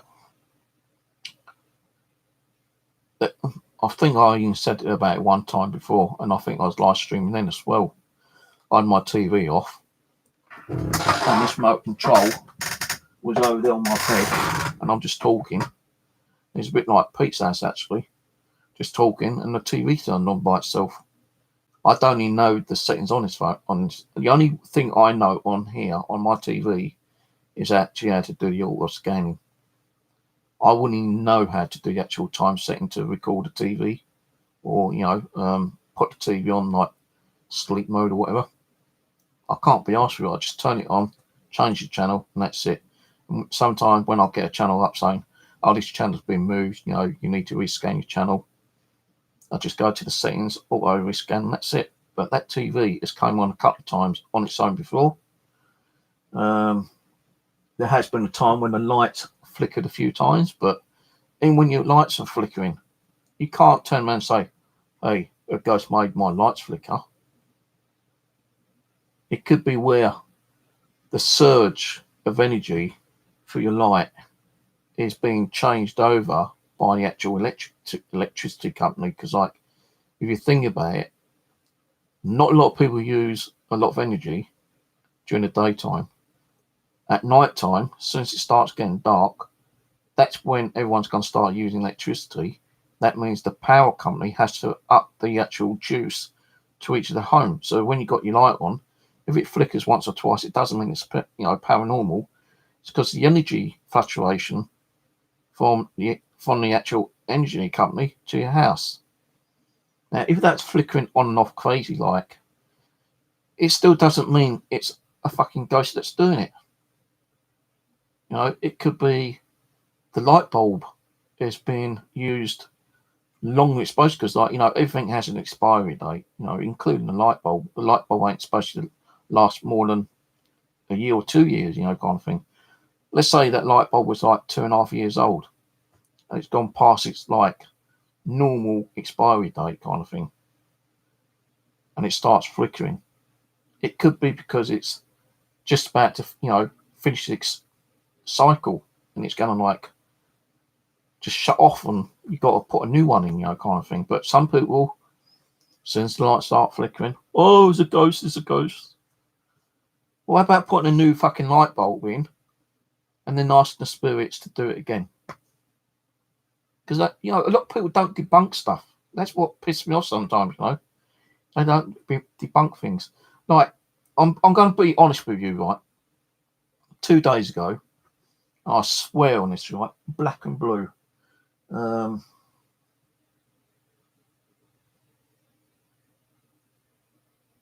didn't swear on the Bible, I knew who it was. But I'm sitting here, right, and I heard this great big thud. I thought, what the fuck was that? Now, I thought it was out in the hallway, yeah? Now, I looked at my little peephole on my door, seeing if there was anyone out there. No one at all. I looked in the kitchen, seeing if anything was there. No, nothing. I didn't think about going to the living room. So I came back in here, watching TV. Completely forgot all about it. Then I had to go in there later to get a box for something, yeah? Pack something up to send someone. And when I went in there, I noticed that where I've got some laptops and some like DVR boxes and a computer, all the electronics are kind of toppled over. That's what the thud was, I believe. Something. They might just been the vibration. They weren't settled on there properly. Like I said before, if things ain't set straight and they're on its edge, the vibration of walking around can actually disrupt whatever's on the shelf or on the table or on the chair or whatever, kind of thing. And if it's just tipping, it's going to come off. And that's what I think happened. While I was walking around, vibration gone through the floorboards, and it's kind of disrupted where the 2 laptops were, the set-top box, DVD box, and a few other bits and pieces, and they just kind of fell down. So I didn't have to debunk it really. That's what it was, because I know, like, night before when I was in there getting some clean clothes, they was actually sitting on top. But the next day when I heard that thump, and I didn't think about checking them, it's only when I did go in there and I looked over, they was on the floor. So, you know, when you do hear things, you know, you need to try to debunk it, you know, kind of thing. Like, I can't debunk the cat running around and going scatty some of the times, you know. There could be something in here that's, you know, upsetting her or playing with her, you know, kind of thing, or she might be scared of. I don't know. I can't. So, you know, I don't talk cat language, go meow, meow, meow, meow, meow, meow, meow. Oh, really? Meow, meow, meow, meow, meow. Well, I'll get up and fucking sort it out for you. No, look, she's got up. What do you want? See, I can't understand what she's saying. If you see ghosts, animals are more sensitive. They do see and feel things, you know. Meow, meow, meow, meow, meow, meow, meow.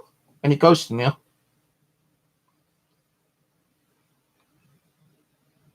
I'm going to shake your tail if there's a ghost in here. Because the tail moves don't mean that there's a ghost in here. Shake it like that if there's a ghost in here. So it kind of like shivered. But cats always shake their tails. Now, am I going to drink my cup of coffee while you're on me? Don't look at me like that.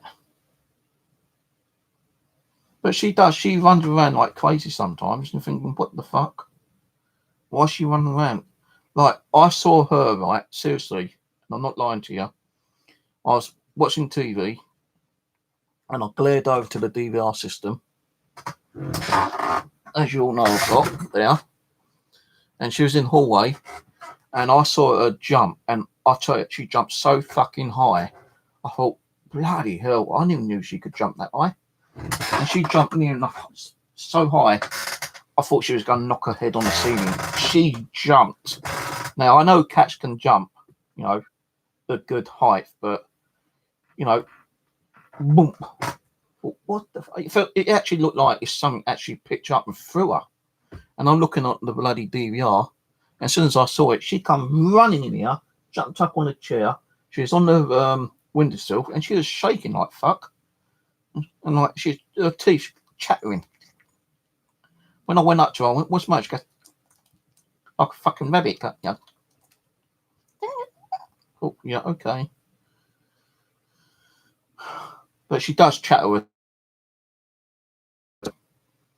thinking, I wished I could get that bird. Chat, chat, chat, chat. But you're annoying me because, like, when I let you stay in here, I'm sleeping. You're in and out like a fucking yo-yo. Have you heard the noise what a cat does when they're washing themselves?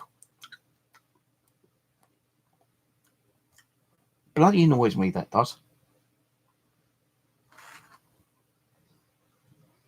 Get your nose out of my coffee.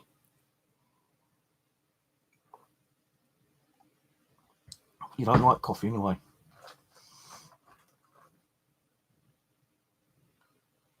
As I said, I'm not saying my house is haunted. It is active when it wants to be. And I believe that there is something here still that affects the cat. Because why would she keep running in and out like crazy sometimes?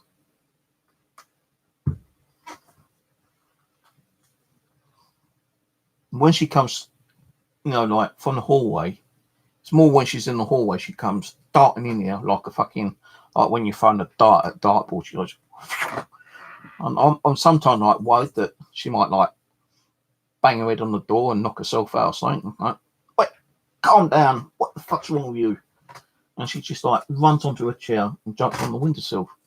And like she'll lay down and cover her head with her paws. And I'm thinking, yeah, okay. And if I do if I do think it's spiritual, I say, hey, spirits, you know, kind of like calm down, stop scaring the cat. I ain't going to be funny if you injure her or she gets injured. I'm the one who's going to pay the big fucking vet bills, not you. No, unless you're going to like manifest the vet bill money, which I can't see. Stop scaring the cat. And that's why I tend to do it sometimes. I know it seems a bit stupid and weird and make me look like a fucking idiot, but I do address them sometimes. If I feel like, you know, it might be something spiritual, I say, all right, come on, spirits, leave the cat alone. Stop affecting her. You know, if you're going to affect someone, affect me. You know, come and do something to me. Nothing really happens. Like, you know, let's say I've had a few scratches. I just felt like something just scratched me there, but I think I should scratch myself a minute ago. So, and I don't have fingernails, but you know, sometimes I've got up a couple of times and I've gone to look in the bathroom, you know, get the old toothbrush out. And I've seen scratches there. I've seen one scratch which I recorded, which was a Z mark there. Now, does that mean Zozo, the demon, come to visit me and, you know, scratch Z in my neck? I've had one which was like a V and a W. I've had scratching on my back, which I can't even get to.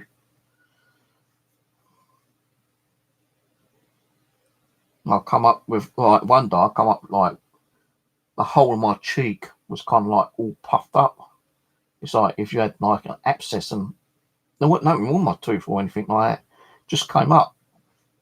And I took, you know, like, ibuprofen throughout the day. And it's still there when I went to bed, but the next morning it completely gone down. So, you know, was it something that was affected by a spirit? No, I'm not saying it is. It just might have been, you know, something that got caught in the flesh inside my mouth and puffed up my cheek for 24 hours. I don't know.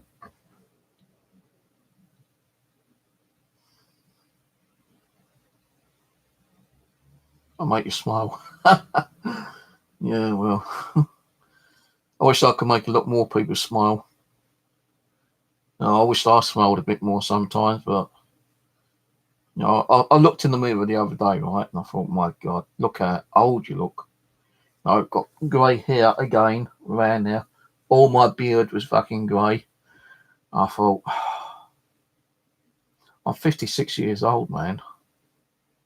I feel like 106.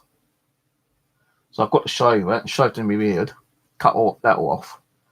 And I was going to do my hair again because, you know, to go to have my hair cut is £12.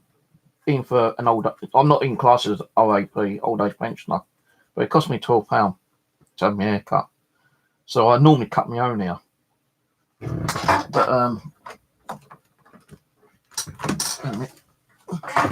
hold on, my Xbox Connect camera's gonna fall down.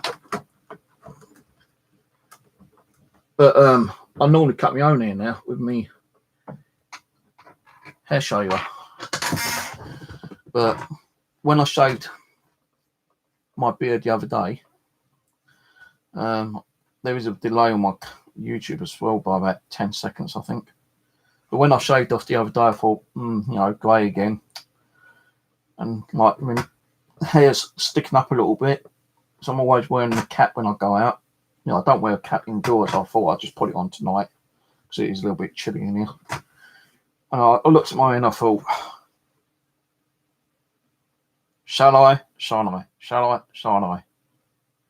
I thought, nah, fuck it, I'll wait till the new year because like, it's still bloody cold and, you know, I don't want to keep getting a cold once and ending up with no pneumonia. So I keep getting like a pain in my thumb here as well. So like, someone's like bending my thumb back. Really bloody hurts. And these two fingers, while I broke, they're still giving me a lot of bloody pain. So I need to go down to the doctor sometime. I had to go to the hospital and actually get another x-ray. So I can close that hand like that, but that, I can't even close those two properly. I've got to push them down. When I push them down, it bloody hurts. But look, and I'm not putting that on. I can't even close them properly. You know, I've got that gap there.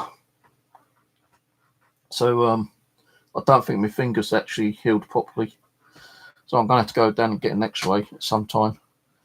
And maybe they might have to operate on them and straighten them out. I ain't going to have the knuckles there. I said I'll never get the knuckles back. But what do you do, knuckles, really? What are knuckles used for? Punching someone in the head, maybe, and causing a bit of damage. I don't fight. Hate violence.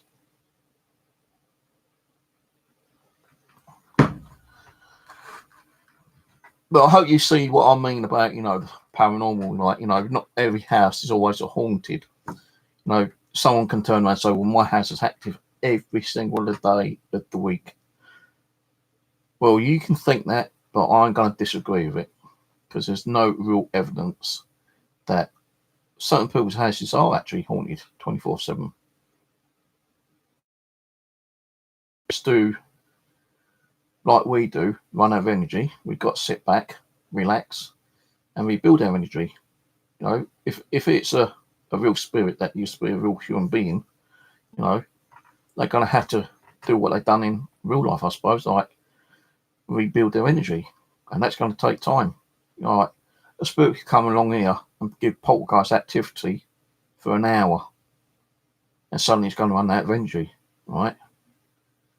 Although there's like energy running through like electric and TV and like the internet and mobile phones and all that kind of stuff, yeah, it's still going to take time to recover and build up enough energy to start turning the light on and off, slamming the doors and whatever.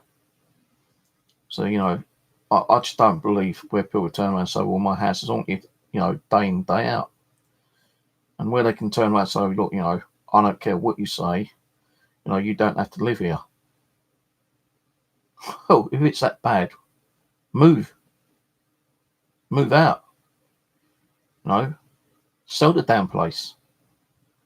But I know that by law, you've got to actually state that, I know in America that, if your house is haunted, you've got to legally state to the agency that your house is haunted.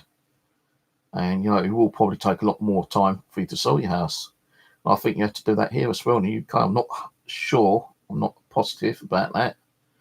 But I think, like, if you've got a haunted house and it's really haunted, like people say it is, and you want to get out, it's going to take time for someone to buy the house, because how many people really want to move into a haunted house? Unless you've got money, that someone's given you, like an inheritance, or you've won it or something, and you just want out, and if it makes you broke, kind of thing, you have to go and move somewhere because you don't want the activity. If it's that bad, you've got to get out. And you can do, why sit there and suffer, all that torment all the time? There's people out there saying, well, it's making me ill, well, it's making you ill, get out. Get bloody priest in, the vicar. If the first house blessing didn't work, get another blessing done. Just keep getting it done until it pisses the spirits off and makes them leave, kind of thing. Because not one or two house blessings will probably get, the really nasty ones out. And if it does, it doesn't mean that they've gone indefinite. A nasty spirit, let's say you've got one which is really, really nasty and it's been causing a lot of like grief, and you believe it's like causing ill health and stuff like that, yeah. Let's say if I was that spirit and I knew someone's going to come down and like try to get rid of me, you ain't going to get rid of me easy. I'm going to like go into a little nooking cranny, or I'll probably go next door and stay next door for a couple of days or a week or something, and then come back, after the house blessing's been done, and then start the activity up again. But there's no way that you're going to get, a negative spirit out of your house that easy. It's like, with the haunted objects, sometimes you might get an object that is haunted and, it hasn't moved on. The new owner actually receives it, and then they get all the negative energy, while the person who originated it doesn't get none. It's like that clock that Chris sent me. Yeah, that clock. Remember that video I'd done? He sent me a clock and he said it was an inheritance, yeah? And he was getting a lot of weird activity. A lot. And he said, I want you to have it, Steve. See what you can get out of it. And he told me it didn't work. So I said, yeah, okay, send it to me. And he sent it to me. And honestly and truly, yeah, it's on my video somewhere. I swear on it, yeah. The day he posted it out, all activity ceased in his house. He never had no more activity in there whatsoever. Now, when I got the clock through the post, it wasn't working, weren't ticking at all. But I had it in here, I unboxed it, and something made me want to do some research on it, yeah? As soon as I started looking at the details on the clock and researching it, honestly and truly, that clock started working.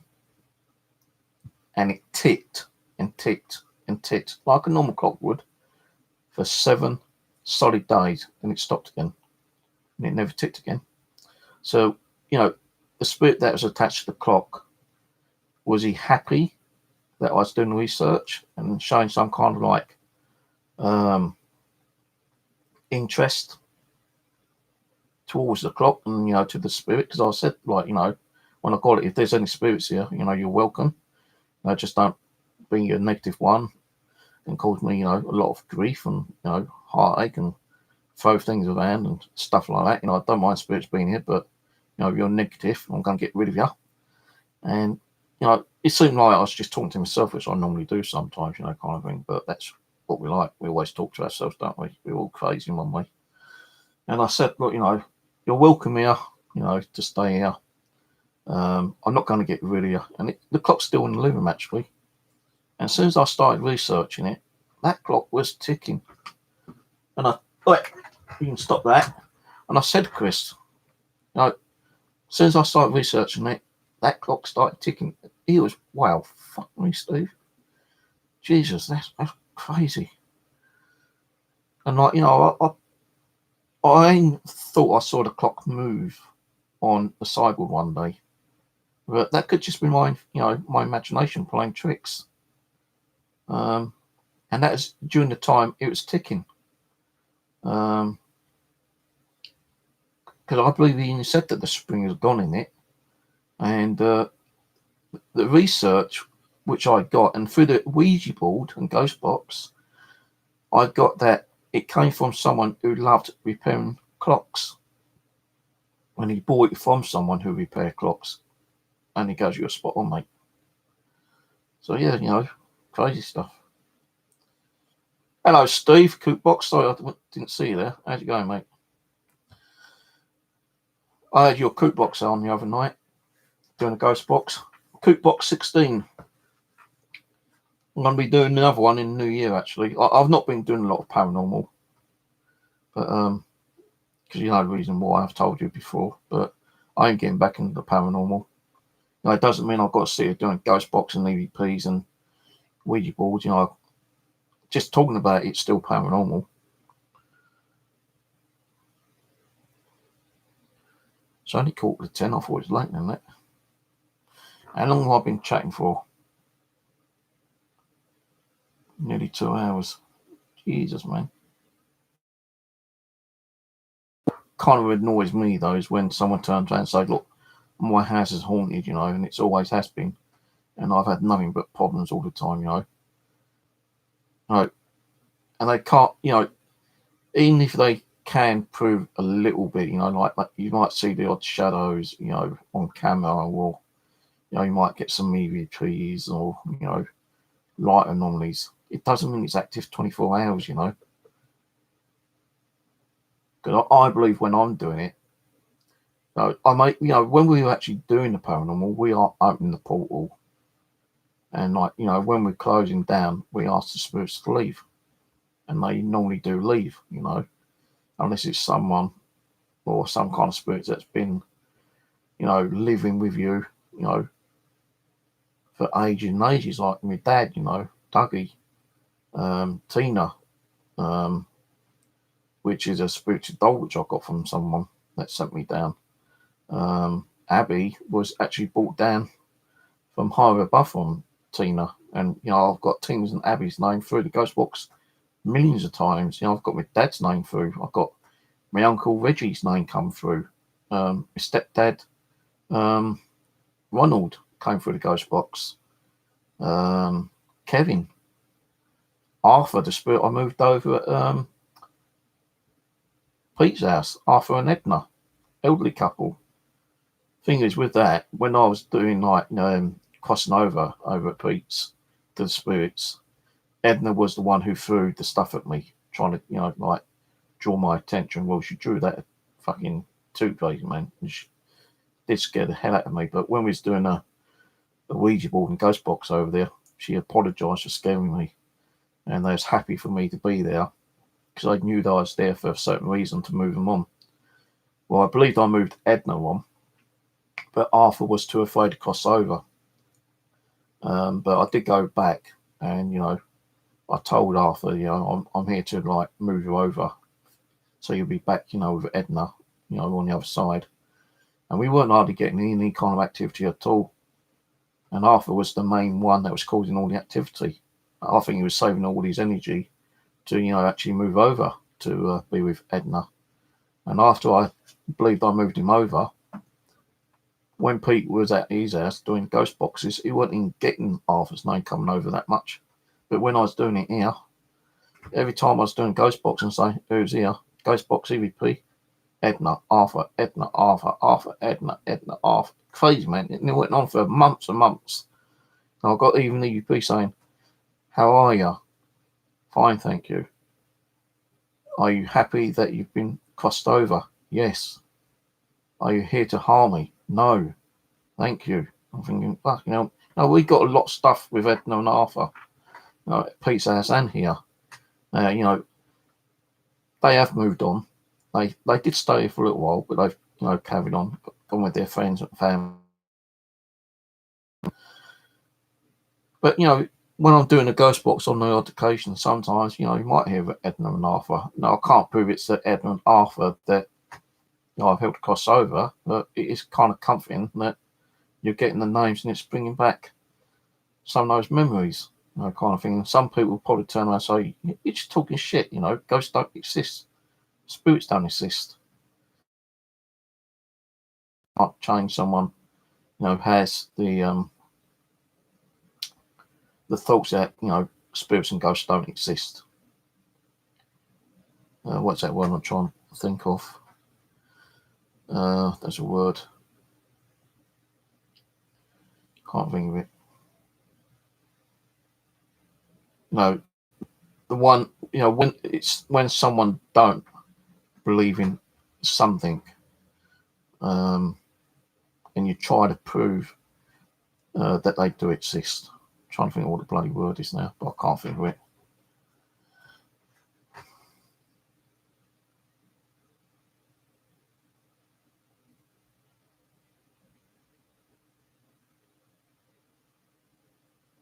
See, talking about the imagination, sometimes I feel like someone's over at the doorway, just standing and watching me. But I can't prove that there's someone standing there watching me. It's just like, my brain telling me, it's my imagination. Skeptic, I was trying to think of skeptic. So when you try to prove something, through skeptics who don't believe in nothing, it's only when something does happen, like that guy Lee, who used to that radio station, on Facebook. He didn't believe in anything, paranormal, especially ghosts and stuff like that, hauntings. It's only when he was doing an investigation one day, something actually did happen, and it turned him from a skeptic to a believer. And he goes out on many ghost hunting occasions. So yeah, there's even been people who's been in the paranormal for years and years and years, and suddenly decided, no, hang on, I don't think ghosts do really exist. Maybe it is all in imagination. I've not got that evidence to prove it, and they come out of the paranormal. I'm not saying I'm coming out of the paranormal. I'm still going to be doing it. The only reason I stopped doing it because all the hate and bullshit drama that's been going on for months and months and months, and it did draw me away from my channel, as you all know. And I still get thumbs down, which doesn't really bother me. It don't bother me at all, the thumbs down. It's still a view.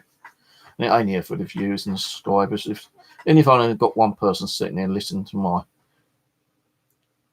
chatter, then that's up to them. I've had people follow me from day one and still come and say, look, although you don't see me in chat, I don't really like being in chat because I don't like seeing what's being said in there some of the times. And, I do disagree with all the hating, all the drama and bullshit that's been going on, but I still, watch you. and I've watched you from day one. And like, there's been people that actually sent me messages and said, look, you don't know me, but I've been watching your videos from day one, and I've only been watching you for like, about 4 or 5 months. And you've got so many videos. I'm trying to like watch at least 5 or 6 videos a day, kind of thing. But when you've got 8-hour ones, like we used to have, it takes a lot of time. And like, they're going through them one by one, and sometimes they just skip some. And like, someone that actually said, look, you've got like 2,000 fucking videos there.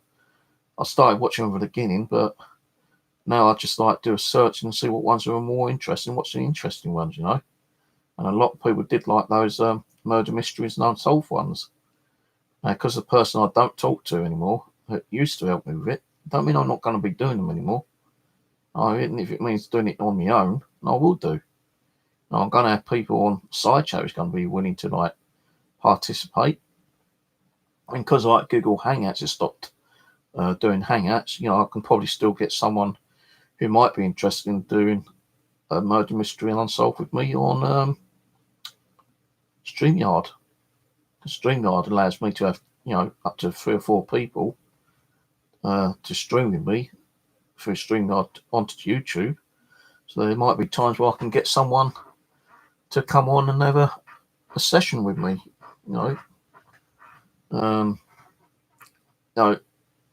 I'd like to go on to other people's and do some streams with them, but I'm just too concerned that, the haters will go over and start causing problems like they've been doing in the past, kind of thing. But we just have to ignore that shit now. I still get accused of doing things which I'm not doing. But hell, if they want to do it, let them do it. I know I'm not doing it. And my viewers know I'm not doing it. So sod them. No, I didn't watch Cat's channel the other day. I honestly haven't been watching Cat's channel, to be honest with you, or Mark's, or a few other channels. I don't even bother watching anymore. But I did send Cat a message on her Facebook, on her channel the other day, saying, sorry I've not been watching, but I just popped on to say, have a Merry Christmas and a Happy New Year kind of thing, because me and Cat sorted that shit out. Me and Mark sorted that shit out, but there's people still going out saying that we're fighting each other still when we're not. And I'm trying to get away from all that crap because I want to get back doing the paranormal, but people don't want me being doing the paranormal or sudden. Don't give a shit what they say or do, I'm going to be what I want to be and do what I want to do. No one's going to tell me what I can do and what I can't do. Now, if I want to stream every single night of the week again, I would do it. But I won't, because there are times I'm going to need to go to sleep early, and because my other hobby, passion is me metal detecting and me magnet fishing. But I can't do magnet fishing anymore because I ain't got a decent magnet. My magnet's broken. Got a big crack across it, so it's lost its strength. So magnet fishing, I can't do until I've got a new one. I've got a couple of metal detectors. Go out with different ones each day when I go out, and I've just got a new permission as well. So I'm not telling people where my permission is, but the first one, because I was over the common, and I put my hands up, and I was over the common, and even people would tell me, hey, it's common ground, you should be able to do what you want over here, but there are meant to be rules and regulations and bylaws, and I've got a bylaw, and it doesn't say nothing about metal detecting and digging. Although the guy who saw me over there asked me to stop digging, and he said it's in the bylaws, and I can prove to him it's not in the bylaws, but I told him, and he goes, look, you go and read the post, it's on there. I said, I've read the post, it's not on it, but I'm going to give you, the benefit of the doubt. I'm going to pack up, I'm going to go, I'm going to find somewhere else to go. And that day, I didn't want to come straight home, so I jumped on the bus. I went further out. I travelled about an hour trying to find like a woodland or something. I found this wood. I wasn't really getting much, so I was just walking around. I got lost. Ended up near this like horse field, this like horse paddock. I saw that there was a car outside the gate. I called out, no one answered. So I thought, I'm going to have to go and hunt, see if I can find a bus stop and start heading home. Then I saw this police officer, spoke to him, He goes, well, if the car's there, mate, he's got to be there. Just go back and call out, go through the gate and call out. It's probably in one of the sheds. So I done what the officer said. I went back. I went through the gate. And these dogs came out, a little poodle and little chihuahua, barking. I was going, hello, anyone here? And this guy, his head popped out of the doorway. He goes, yes, mate, can I help you? I said, yeah, hello, mate. I said, sorry, brother. My name's Steve. This land, is this your land? He goes, yeah, why is it? Oh, do you own it? He goes, yeah. So I'm just wondering if I can get permission to do some milk detecting on here. Because where I live, the council won't let us do any milk detecting on commons and parks and woodlands and stuff like that. So, I've got to come out looking for places. And after speaking to him about half hour, he gave me permission. And I've been doing that for about 3-4 months. But I've not been going up there every day. I've been going up there like maybe once or twice a week if I can afford it. And depend on the weather as well. But over the last month and a half, because of the rain we've been getting, I've only been going up there on a dry day. Like last week, I only went up there once. And I've only been up there once this week as well. But yesterday, when I was there, I saw this van go down the driveway because one let him in. And I was on the fields, milk detecting. And I thought, I wonder if that might be the landowner. I thought, nah, that it. Because it looked like a bit like a council van, kind of thing. One of those little white vans they travel around in. But Saint told me to go down, just inquiry. So as I went down there, there's a guy, I heard the car door slam, and I thought, oh, he's probably going now. A bit too late, but he wasn't. I think he was just get something out of the car. So he saw me, and I kind of waved at him and whistled. And he knew, by the looks of things, he knew that I wouldn't have a word with him. So I went over and I said, yeah, mate, is this your land here? And he goes, yeah, because it's on the border where my permission is, where it separates it. It's like the barbed wire fencing. It's like a boundary thing they have between them. And he goes, yeah. I said, oh, I've been trying to find out who owns this land. I said, do you know if it's possible I can get permission to do some milk detecting on here? He goes, well, I don't know. I'll have to ask my dad, kind of thing. So I said, oh, well, okay. I said, well, if I give you my number, can you get him to give me a call? Or if I can get your dad's number, can I call you? And he goes, I'll tell you what, I'll ring up him now. I'll ring my dad up now. So he rang him up and he started talking. He goes, yeah, there's an old geezer here. I thought, fucking cheek, call me an old geezer. He goes, yeah, there's an old geezer here. He wants to know if he can metal detect. He goes, do you want to speak to him? He goes, you're all right. So I spoke to this guy called Tom. And I said, I've got permission on Ron's land. And, you're on it, you're only kind of boarded off where he is by that fencing. I was wondering if I can get permission to do your land. He goes, yeah, no problem. Knock yourself out, mate. Well, yes. So I got another permission yesterday. Then after talking to the old man, while I was talking to him, he goes, actually, I'm glad that, you got a milk detector. And he was saying that someone in the family lost a ring, a diamond ring, gold diamond ring. And he's asked me if I can go looking for it for him. So I said, yeah, I can do that for you. So I gave the phone back to his son, and I said, yeah, your dad's giving me permission. He goes, yeah, I heard. So I asked how much land he's got, and he told me there's a little corner bit, probably about an acre, which he doesn't own, but the rest of it, which is well double the size of the one I've already got, what I can be doing. And I said, look, I won't be doing it this year. I'll be doing it next year because I've still got some of Ron's land to do still. But next year I'll be doing it. I said, do you want me to ring up, every time I kind of come over? He goes, yeah, it's up to you, kind of. And I said, well, when I get here, it's all right if I just jump over the barbed wire fence because it's only 2 foot high. He goes, yeah, no problems.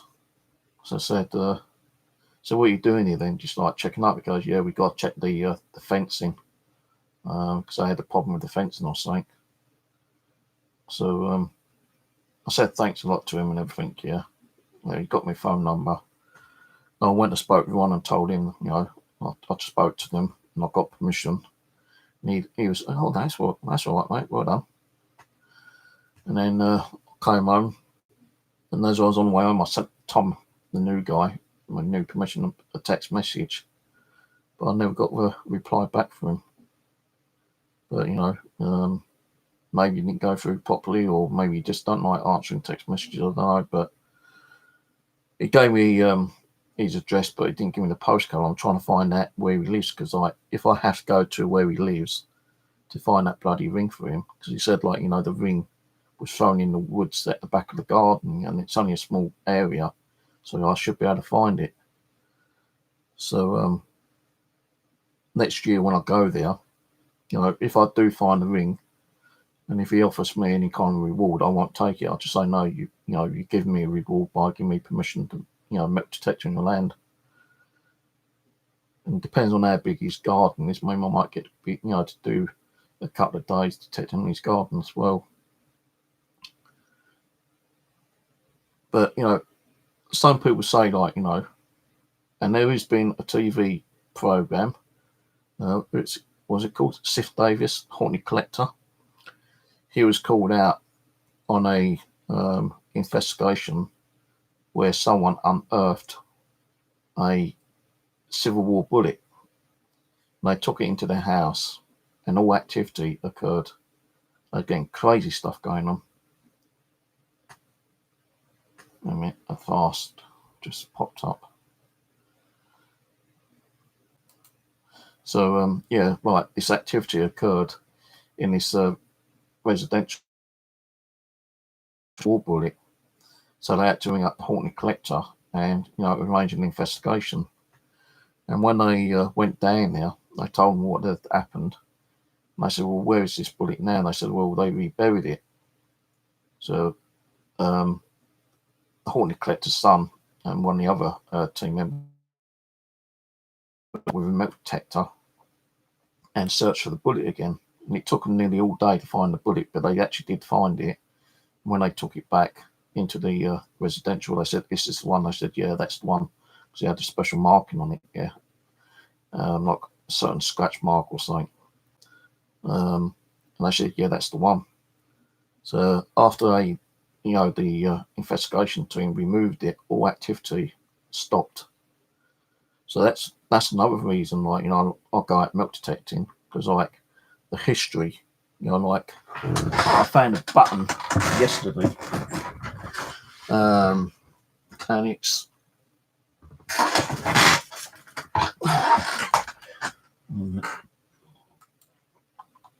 I think it's some kind of it's not military, I don't think. Hang on a minute.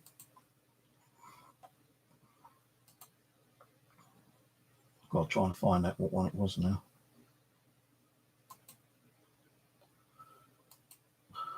The bloody Facebook's frozen.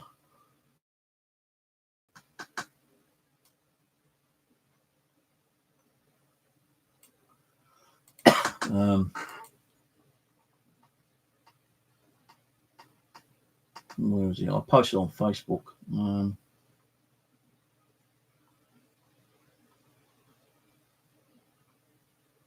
Where is it?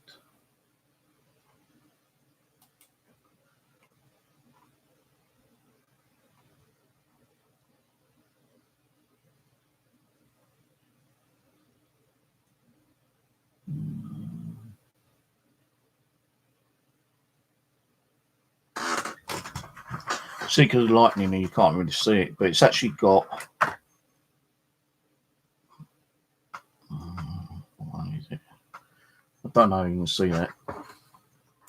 You can't even see me on the screen at the moment. But it's actually a hand holding the axe. And I can find what I wrote on Facebook.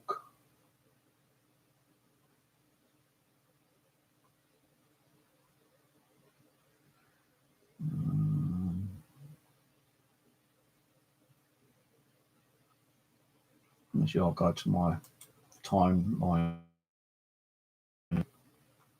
So I asked if, oh yeah, here it is. It actually has like writing on the front. Perse Fernando or something. I can't pronounce it properly. But on the front of the button, it has text saying this. It's that. And it's got like a hand holding hacks. Now, it has got writing on the back, but I've not cleaned the back up yet. But there is like some kind of light writing. And it's like got silver plate on it as well. Now, I found that yesterday. Now, the thing is, like, I found like this Queen's Guard military pin badge. And these all I found on my permission. Even this weird little thing of homemade kind of like little guy sitting on a horse. And if you look, you can see a little bit of detail of the face, the eyes, nose, the hair. A really weird looking thing. Like a bag seal. Everything that I've got here, people's touched with their own energy. And you never know, you might find something which has got a lot of energy attached to it and may give you some kind of like spiritual activity when you bring it home. I'm not saying it would happen, but if it happens kind of thing. So when you find things, which is interesting, and it's not so much finding it to bring it home and trying to like see if there's anything spiritual attached to it. It's like bringing it home, researching it, seeing how old it is, what kind of like military, if it was like a military button it is, like it could be in like Army, Navy, might be Civil War, might be Neapolitan War, it could be any kind of like war button. It might just be a normal button, kind of thing, everyday button that was on someone's coat when they got dressed and went out in the rain or whatever. Like coins as well. I find quite a lot of coins, but they come out kind of crusty and can't really make out. You clean your coins up, but if you clean them up too much, it destroys the coin. Just like, because they've been in the ground so long. So like with coins, you're handling coins day in and day out. So, when someone lost that coin, someone might have like shot them, robbed them, stole the coins, and the energy of that person is on that coin. Even the one who might have killed someone for the coin, once he's grabbed it, once he's died, the energy might pass on to that as well. I don't know. But it's interesting researching it. And it's also interesting to see if anything is attached to it, because I have done 1 or 2 streams where I've had something like from one of my finds and I pour a K2 meter on it and see if anything is active. If I get any kind of reaction on the K2 meter. Like, I'm not saying it's going to happen, but I could have the button in my hand and I could just put it on like that, and it starts going off, and then it could mean that there is something attached to the button, some kind of energy form. But nothing, But I have seen people find things and they've put it near the K2 meter and then the K2 meter's gone off. But the thing is, you don't realise that some of these things could have been near some kind of like magnetic energy, like a magnet, for instance, yeah. Even a magnet gives off its own form of energy. Like one of these, like little magnets. You put K2 meter near that and wave it around sometimes, it does go off. See, it's just like it's going off a little bit because see, because the magnet has generated its own magnetic field to set that off. Now, if I stuck that button on a larger magnet and allow that button to in some way withdraw the energy from a normal sized magnet, and it draws it onto that onto the button, then the energy from here, once it's on there, if it's strong enough, and other times, even if I didn't do it, You know, we all got some kind of form of energy.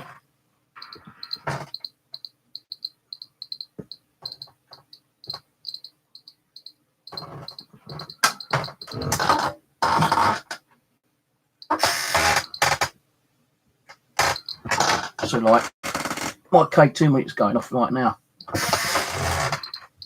Why? Don't know. Probably because it's near the computer.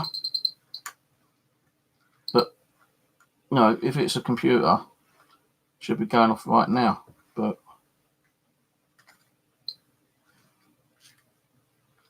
and don't start thinking rude things. I think because it's near the computer, that's setting it off. But if I put it there, it's only gone off a little bit. When I turn it, it's more. Weird.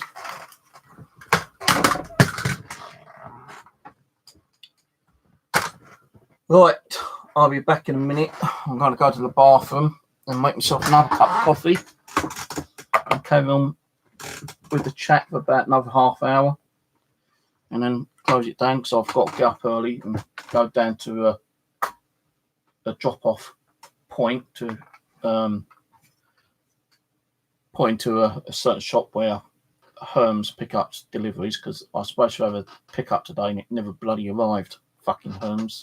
You pay for this. Is what I hate with delivery services. Yeah, when you got a package to go out to someone, yeah, you pay that extra for the company to send someone around to pick it up, and not one person came around today. And that ain't happened the first time. It's happened a couple of times. So tomorrow, when I get back home from taking the package down to the drop-off point and done a little bit of shopping, I'm going to be ringing up Hermes and I'm right fucking go at them and demanding some kind of compensation. Because it's not so much, the hassle of paying the money for them to come and pick the thing up, which they're supposed to, but some of the items I've sent out to people in the past several months have had stuff damaged, and I've never thought about like claiming for it because it just ain't worth my time and effort some of the times. But no, in future now with Hermes, I'm going to make a right fuss, and I'm going to be having a right go at them tomorrow. I'll tell that for one thing, and I'm going to demand some kind of compensation. Because that should have been picked up today. Right, don't make it. You stop me out with today.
Go in there or you'll stay out here.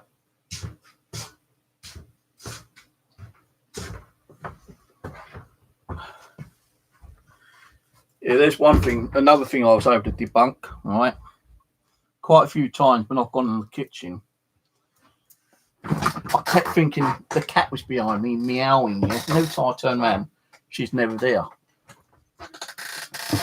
So, you know, like the other night I went out there and I opened the kitchen. She was actually in there sleeping. See, like she's just running here for no reason at all. She don't like come in like a normal cat would like normally walk. She runs in and out like crazy sometimes. But yeah, she was in there sleeping the other day, yeah. And I went out to make a cup of coffee and I opened my door, and as I opened it, I heard like a cat going meow, but in a different kind of tone, you know. So I thought, oh God, don't say she wants more bloody biscuits. So I looked out and she went out in the hallway. So I got my coffee, came back in here. But as I came out, I heard it again, same noise. I thought, where the hell is she? I thought she might be in a little kind of bed thing in the hallway, but she wasn't. Came in here and she was on a chair sleeping still. So my kitchen door, when you open it, would you believe it squeaks and it sounds like a cat going meow? No, I'm not talking to you, you dumb cat. I'm just talking to them on there, saying like, you know, my kitchen door sounds like a cat meowing. And that's every time I go in and out. So a bit weird, you know, the sound of a squeaky door sounds like a cat meow. Weird. Look, I'm not feeding you and I'm not picking you up because I'm drinking my coffee. Go start there. Go stand. So yeah, you know, I was able to debunk that. I think I've debunked the door where it's rattling. You know, sometimes it might just be kind of like a little cold breeze. It ain't a cat jumping up trying to get in, because when I hear the door kind of like rattling a little bit, I look at the DVR and she's either like eating or taking a leak or dump, or she's in a bed or on a scratch frame, you know, sleeping. I've seen a few orb activity in the hallway in here on DVR during the night time. So, you know, if you remember a couple of weeks ago, I said, right, you know, I'm going to try to communicate with spirits and get them a bit more active again. And I have seen a few like anomalies flying around time to time. But I can't, you know, I just don't understand the rattling. You know, you can tell when the door, you know, when the door is being like manipulated by a breeze, but it's the handle that's rattling. You know, and it's only like barely, you know, you can hear it like rattle a little bit. Like if I get up, you might be able to hear it. It's like this, like that. If someone's trying to open a door, but barely open it, you know, it's like shaking the door handle. That's what I hear. And I'm looking at the DVR screen, and I'm not seeing nothing in the hallway. But don't get, you know, ghosts and spirits are invisible most of the time. You know, it might be the odd rare occasion where you might actually see it appear on camera. It's like with Pete's house, his dad's house, when we was doing the investigation now. I went into his room, into his dad's room, and I was doing the investigation there. I didn't really feel much in there. I felt like I was being watched. I told him I felt like I was being watched, but it wasn't anything like evil or demonic, but it was like something, what's that word? Mischievous kind of thing, yeah. Well, anyway, I got called out of the bedroom because like the REM pod was going off on the table in the living room where Pete, his dad, and his mum was in, yeah. The rest of the family was upstairs. I think there was only like their daughter and the child upstairs. Now I just came out of the bedroom, the lower floor bedroom, came out, walked down the hallway into the actual living room, because I said to Pete, he was in the hallway. I said, "What's the matter?" He goes, your REM pod's going off. So we've gone in there into the living room. You can see clearly right down the hallway, and Pete was just taking random pictures, and I could see what Pete was doing. And the REM pod was going off, and I'm asking whatever's there, keep it going off, and it's still going off. And Pete was just taking random pictures, and all of a sudden he goes, "Fuck me, Steve." And you could see his face, like, really kind of like shocked what he caught. And he actually caught an image of it himself on my Facebook somewhere, of an image of a old hag, an old woman with long, kind of like straggly hair. And it looked like she was like manifesting halfway through the door, because you see like the top part, but you couldn't see none of the bottom part. And she was going like this kind of thing through the doorway. And you could fucking see it, man. It was like, whoa. So he and his dad had stuff going on in his house, and like his dad is like old school paranormal. He don't like using like ghost box radios and EVP recorders. He used like and pendulums and maybe Ouija boards in the past and other forms of communication. I don't know. I don't know what I used to use 20, 30 years ago. But he actually done like spells, call spirits up through conjuring through spell wise and stuff like that. But yeah, like, fucking apparition of this old hag, witch-like person coming through his door. And I was just in that room, kind of thing. And I had that feeling that someone was in there watching me, but I didn't feel as if it was like negative. But it's only like a few minutes after I've gone into the living room and Pete's standing with his camera, exactly the same camera as I got. That's why I bought one, exactly like these. Which is over here somewhere.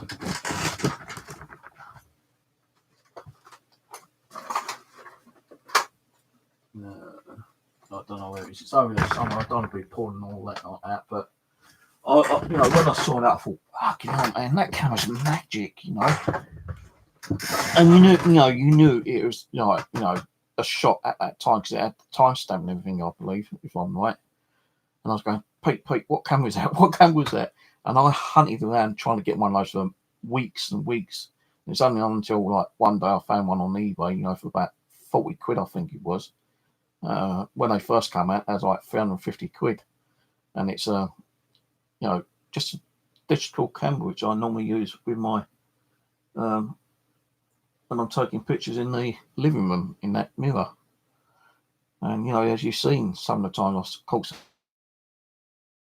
So I did eventually get the same camera, and I've not caught something amazing as Pete caught, with something halfway through the door, a solid door.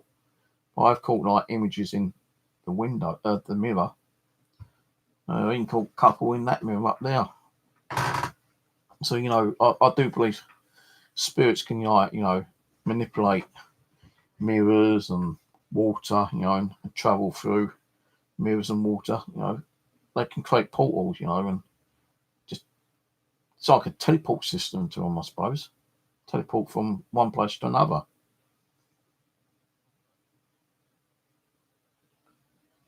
Crazy what we believe or hear that spirits do, but we are skeptical in understanding what a spirit can and can't do sometimes. Like manifestation, you don't believe that they can manifest on camera, and you can't be skeptical about it, but when you see it moving apparition, which I've caught in Jordan's Wood a few times with my nephew. The first time we caught two, second time we caught another two, but the first one was definitely a moving apparition. And there wasn't no one else there, just me and my nephews, there wasn't no one else there. And one of them looked like a monk, another one probably looked medieval. And, those woodlands are like, hundreds of years old. So you don't know what kind of like civilization they had in them woodlands. And then the third one, when I posted the video up on my Facebook, My old mate David, who died in his sleep coughing up blood, like 40 years ago, I think it is now, 30, 40 years ago. His son Dominic actually saw that video, and he swears black and blue that apparition we caught in the woods the second time round is his father. I said, well, how do you know it's that?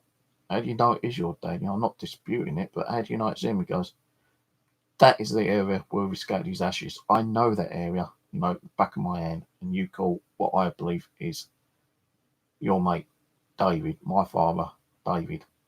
So I thought, wow, and maybe it was David trying to manifest and try to communicate with us. But I caught that one in. No, I never even thought about, getting what I got at Puckley Woods, Puckley Forest, Puckley Village, whatever you want to call it, yeah. Screaming, yeah, we heard screaming, definitely, when me and Pete went down here. But that is like human screaming, blokes chasing their girlfriends, wives in the wooded area. You could tell that a mile off. But the second time we went down here, I actually did capture like a childlike image coming from behind one tree, walking to a second tree, going behind the second tree, and not coming out the other side. It's only like a split, probably about second half that we caught that. And that is compelling evidence that those woods are haunted, but not many people believed in it. A lot of people did, some people didn't, and which I thought it might do. It's not ever been on TV or on the news, or, nothing like that, or on any kind of like paranormal TV show. I'm not doing it for that kind of stuff. If a TV show or radio station wants to come and talk to me and like interview me, I'm okay with that. If I want payment for it, I have said that I wouldn't, but what's a few quid in your pocket? Helps you, on a daily basis. Helps you with your living costs and stuff like that. I can't say I'll ever be on TV or anything. Not like a couple of people have been, and I'm not jealous over that. Good luck to them. But I don't think if I did, that'd be a fine chance. I wouldn't reject it. Put it that way. If I made something out of it, I wouldn't reject it. Some people say they would, but how do we know they say that they wouldn't, but they might have done? Well, we don't want no payment for it. We're happy enough just to be on TV. That's payment alone, and fine. That's up to them. But you can't turn around and say, well, he's just been on TV, he made a lot of money, and he's a faker. Well, they ain't gonna have someone on TV or radio show who's fake shit, do they? And they'll only pay for something that is like amazing evidence.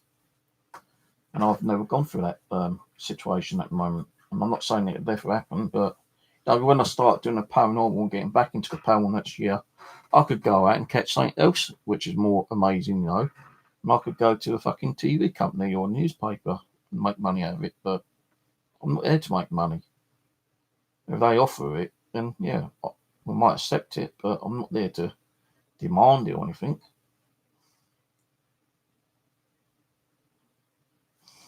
Right, let's see what's going on, chat.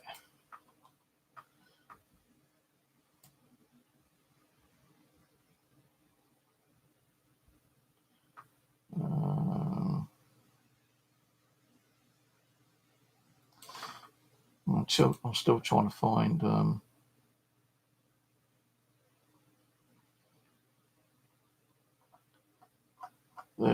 I found one similar to it on eBay. So I was doing Google searching through images, and one of the images went to Pixar, whatever it's called. And when I clicked on that, it actually led me to one similar to an eBay listing. I think it's a Spanish eBay listing. I can't. Massive all just went through my kitchen just then. Just saw it at the corner of my eyeball. Definitely saw it. So that's the thing, when you're seeing things at the peripheral of your eye, Yeah, so like I was doing a little bit of research on a button, trying to find out what it is. I'm just trying to find out what bloody put the damn thing. Let's go on to that.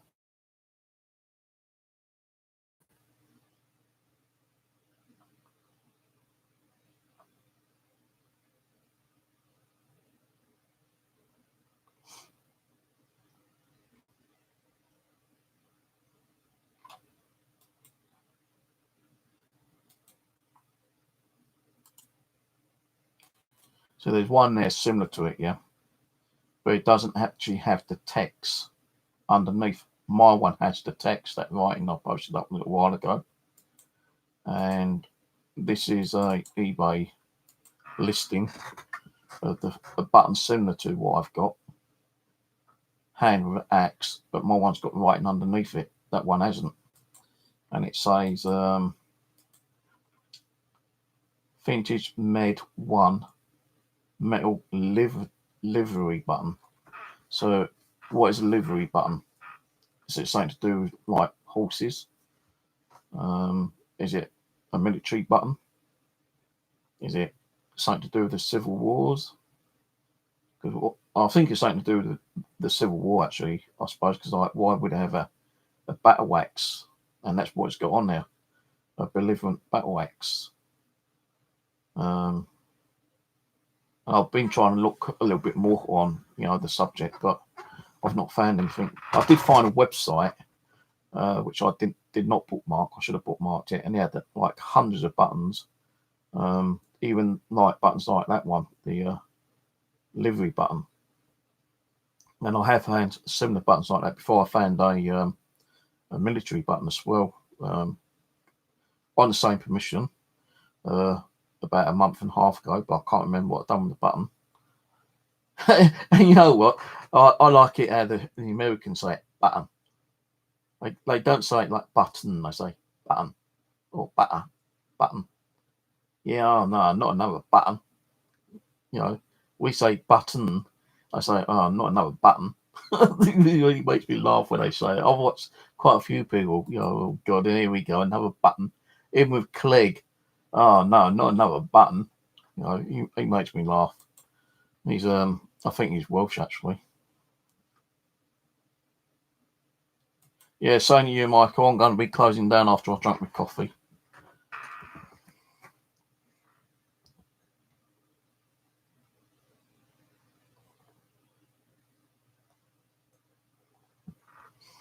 Got to be careful, so I can't hold that cup properly with my right hand. When I'm drinking, sometimes it kind of slips out my fingers and spilling coffee all down my bloody self.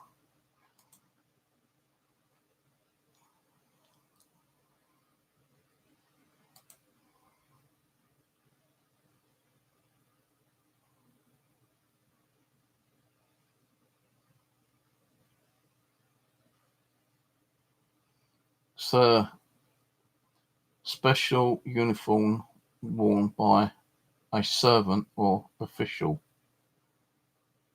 Well, let's say, for instance, Civil War, right? The fields where I'm actually doing the paddock has been there hundreds and hundreds of years, yeah? Nothing's been built there. There's actually even, and I'm being honest with you, yeah, there's even an old chalk pit, and it says on one of the old maps, Roman chalk pit. So, and that is actually on part of his land. I think like where his bit of land ends and borders off to the next bit of land, which I've now got permission to. I think it extends onto both properties, So, if that's a Roman chalk pit, yeah, and the Romans have been there, I'm just hoping I can find a Roman coin. I'm not saying I'm going to find a Roman coin or any kind of like hammered coin. It'd be good if I do find one. But if that's been a paddock for like hundreds of years, somewhere they kept horses, military, we never had like vehicles 100 years ago, really, did we? Like cars, motorbikes, trucks, tanks, lorries, and all that kind of stuff. We had horses. There's bloody hundreds of horses at one time. So, like, it could be a livery, military button, I suppose. Someone that was in the military, high rank. It could have been one of these buttons. I don't know. But it says livery.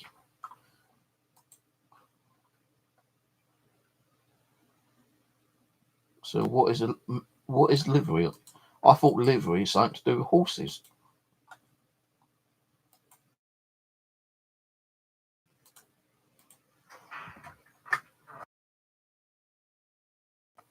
Livery buttons identified.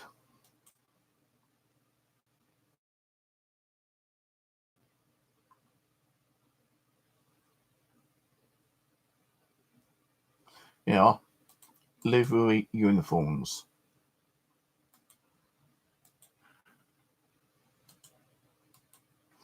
And there we go. Check that one out. I just found that one. So it could come off like a uniform or a piece of clothing like that.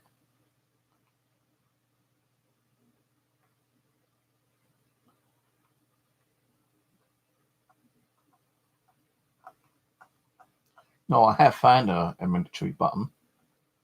Couple. I found one over the common not long ago, but when I found those bullets, I found like 303 bullets, which was still live, and a pistol bullet. And because I had that police officer coming around the next day, I was going to bring him home and give it to him. But as I was getting ready to pack up, I saw 3 police officers coming down the hill on Mitcham Common. And I called them over and I handed them over to them. And as I was handing them over, I was digging through my bag and a couple of objects fell out. And I think the button I found fell out as well and I lost it. And that was definitely like a military button. It was a naval button, actually, because it had the anchors on it. But I went back trying to look through it a couple of days later, but I couldn't find it.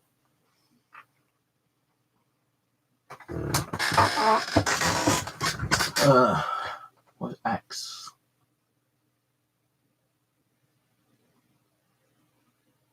It doesn't say one on there.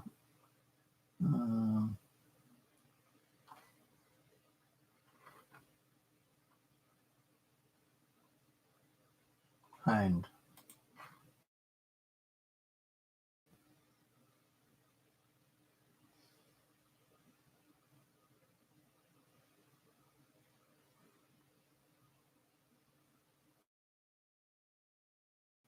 On that website, if you click, there's a list, like alphabetic list, on the left-hand side of the screen, and you see, images of hands. You got one there with just a hand, holding his 2 fingers up like that, with text underneath it. Got a hand doing the same thing, but with a crown on. Then you got another one of a hand holding like a sword or a dagger. It's got text above it. Then you got one at the bottom, the Mont one, which is just a hand.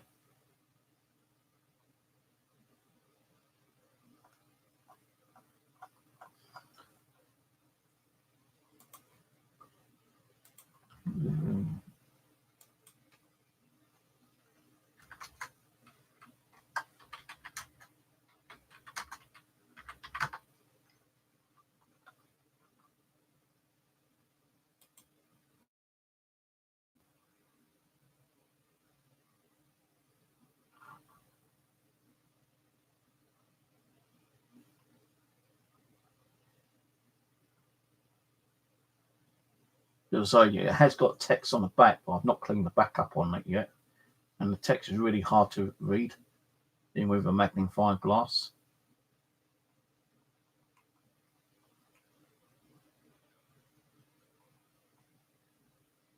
No, what is a Liberty button?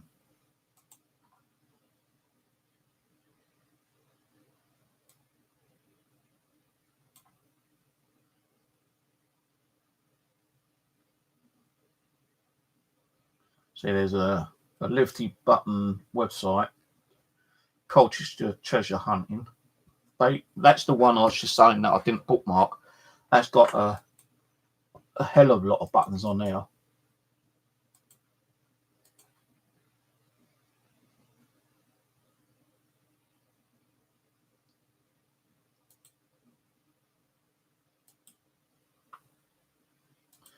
Oh, here comes the trolls.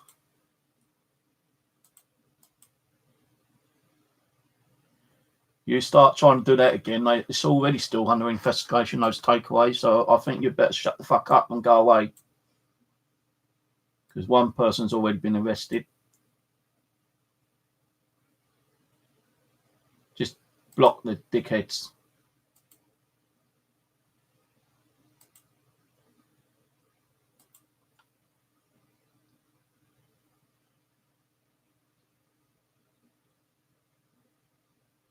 I was watching a TV. No, actually, yeah, no, it's an article I got through on Facebook. My sister posted actually.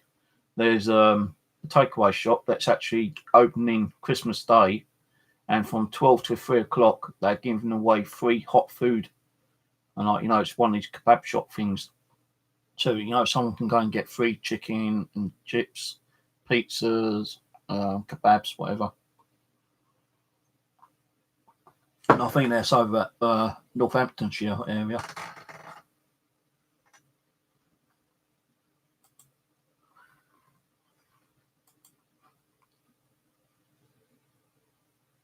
So I'm just wondering how old that button is. It could be like mid-18th century, I think.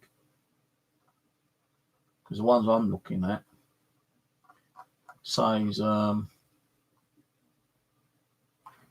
and some of those buttons are actually under like a particular family name as well. Like G. Coles, B. Firm, 1895, Pitt & Co, Maddox, London, and it's like a button with a crest on it.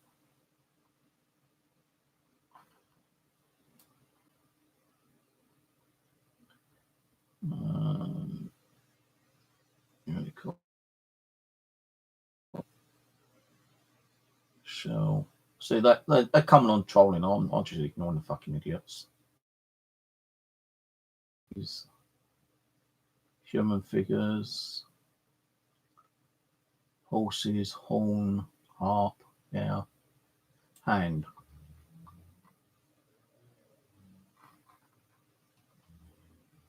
So there's a couple of buttons like that, but they're holding different things. Like one's holding like I suppose like a dagger. Another one's holding like a sword, I think. Another one's holding like a wreath. I actually tried to email them yesterday, but I couldn't get onto their email, so I could post them the image of the button I've got. So it's interesting to see, all the different types of buttons. I'm not one for actually finding buttons. Like if I find one, I find one. It's interesting because, you can do the research. You can find, what identification is actually on the button itself. So that's like, kind of fun doing. And there's a guy out there called the button hunter or something. Yeah, and he goes out with his milk detector and hunting for, all kinds of stuff. But he loves hunting for buttons. No, I found several buttons, but I can't remember what I've done with some of them. I've got that one. One I did find over the common and went and lost the same bloody day.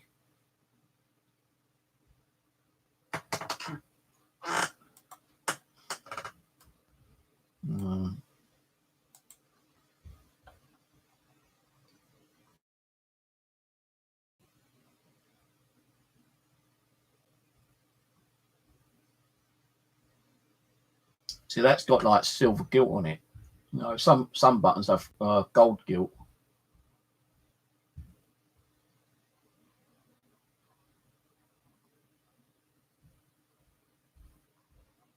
Found a car door handle as well yesterday. It's like an old-fashioned door handle. It's definitely from a car.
don't know what I've done with it, but it's like I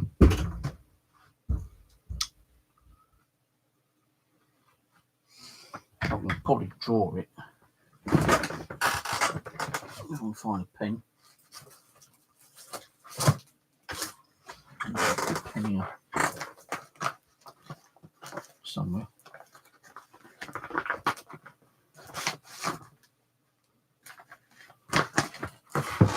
I know it's definitely from a car, and I know what it's like. Well, I can't remember what I've done with it, but it's something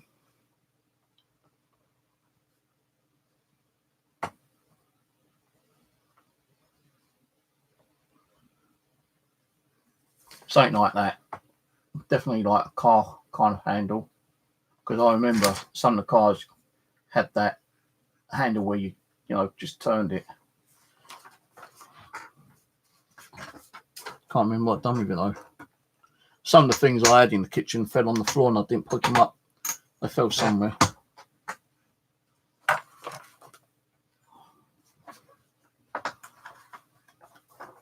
I'm out of cards. I'm going to find my box of cards. I normally take this stuff with me, like the permission. I'm supposed to give a copy of the agreement permission thing to the guy when he gave me permission. And I've got back it, so like I've got part of his address, but I didn't get his postcode. I'm running out of cards. I need the money to get some more cards. Mind you, I've probably got about 100 in here still. What I normally do, I just go knocking on doors, and if they say it's not their property, I still give them one of these and say, well, if you know anyone's got a bit of land, you can give them my card. I've not had no one call me, and I've asked about 20 people.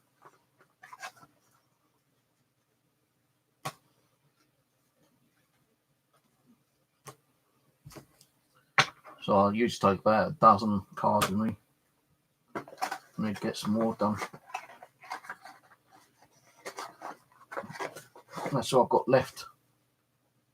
Probably about 100, maybe about 100 there. But in the new year, I want to, if I can afford it, travel out a little bit further, go further down into the country, past Addington Hills and Farthing Downs. There's a lot of greenery around that way, a lot of farms. I want to try and get down there and try and get some permission in that area. As Farthing Downs is only one bus ride from me, 60. Addington Hills is one bus and one tram. So, and the thing is, you just don't realise what kind of activity that might have been there in the olden days, Could have been a lot of, like over Putney Common, for instance, which you can't detect over there, but Putney Common had several Civil War battles over there.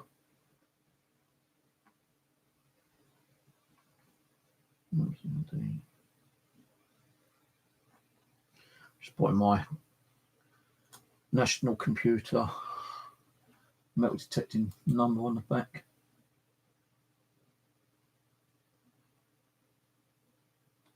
Hello, Simon. Just talking about you earlier, about that doll which you gave me, the one that moved when you was conjuring up that energy in your flat that time. So I'm just talking about, the kind of things that spirits attach themselves to and what they don't attach themselves to, the truth and lies, and the way people make it sound more kind of like spiritual and active when it isn't, kind of thing, just give my point of view over in one way.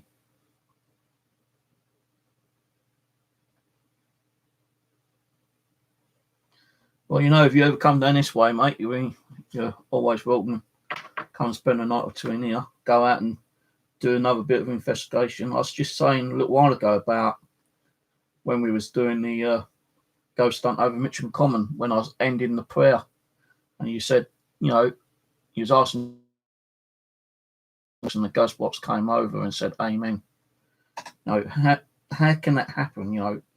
It's like 1 in a billion chance that might happen on a ghost box. and it happened when you asked. And as I was just ending the prayer itself, kind of thing, and that white light coming out from the actual lake, that was kind of crazy.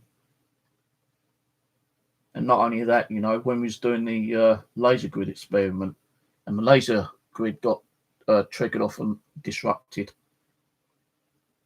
So there are certain kind of like energy forms that spirit energy forms that are around and I to like communicate and participate, but when you haven't got the proof like we had, and we still get called a faker, it's just like fucking bullshit, man.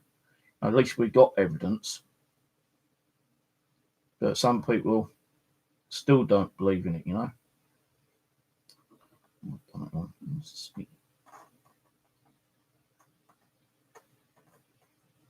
So how's it going, bro? How's the little one? She's got to be about a year old now, isn't she? Your little one?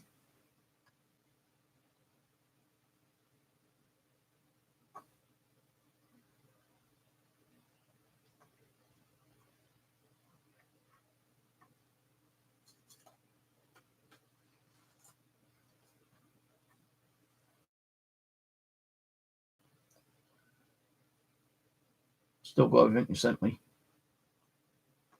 Some of it's still in the box, the original box you sent down. Two dolls are out in the living room with the other dolls. I know one was called. I think the other one was the one which was actually more active, weren't it? The one that actually moved.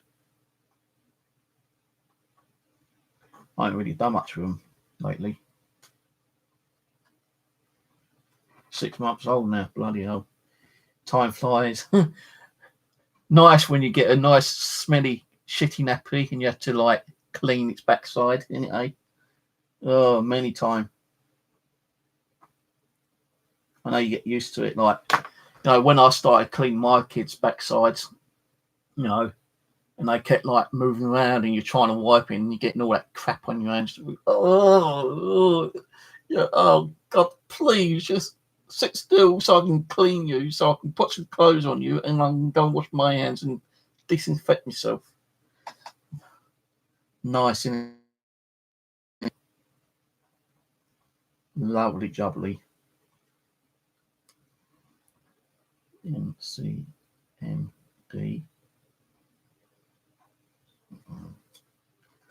Just put my national council milk detecting number on the back.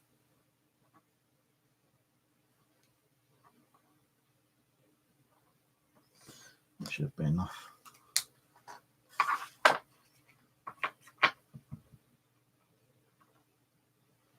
Yeah, that's what I had to do.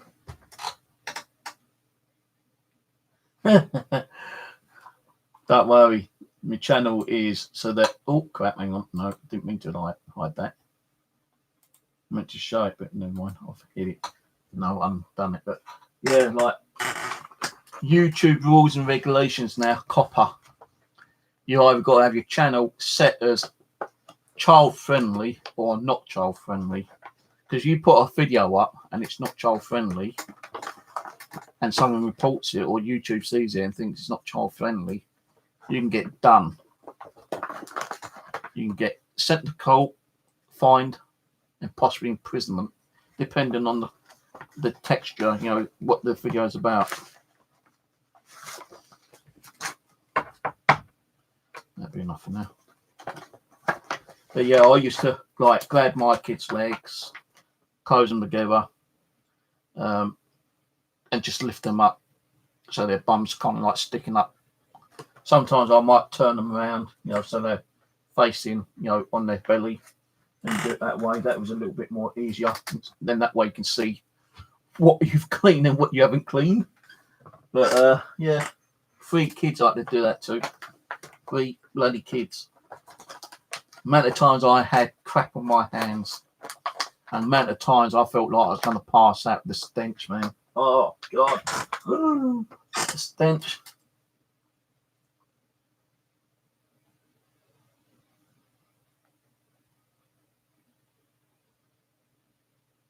Oh, my phone's run out of battery. Fuck it.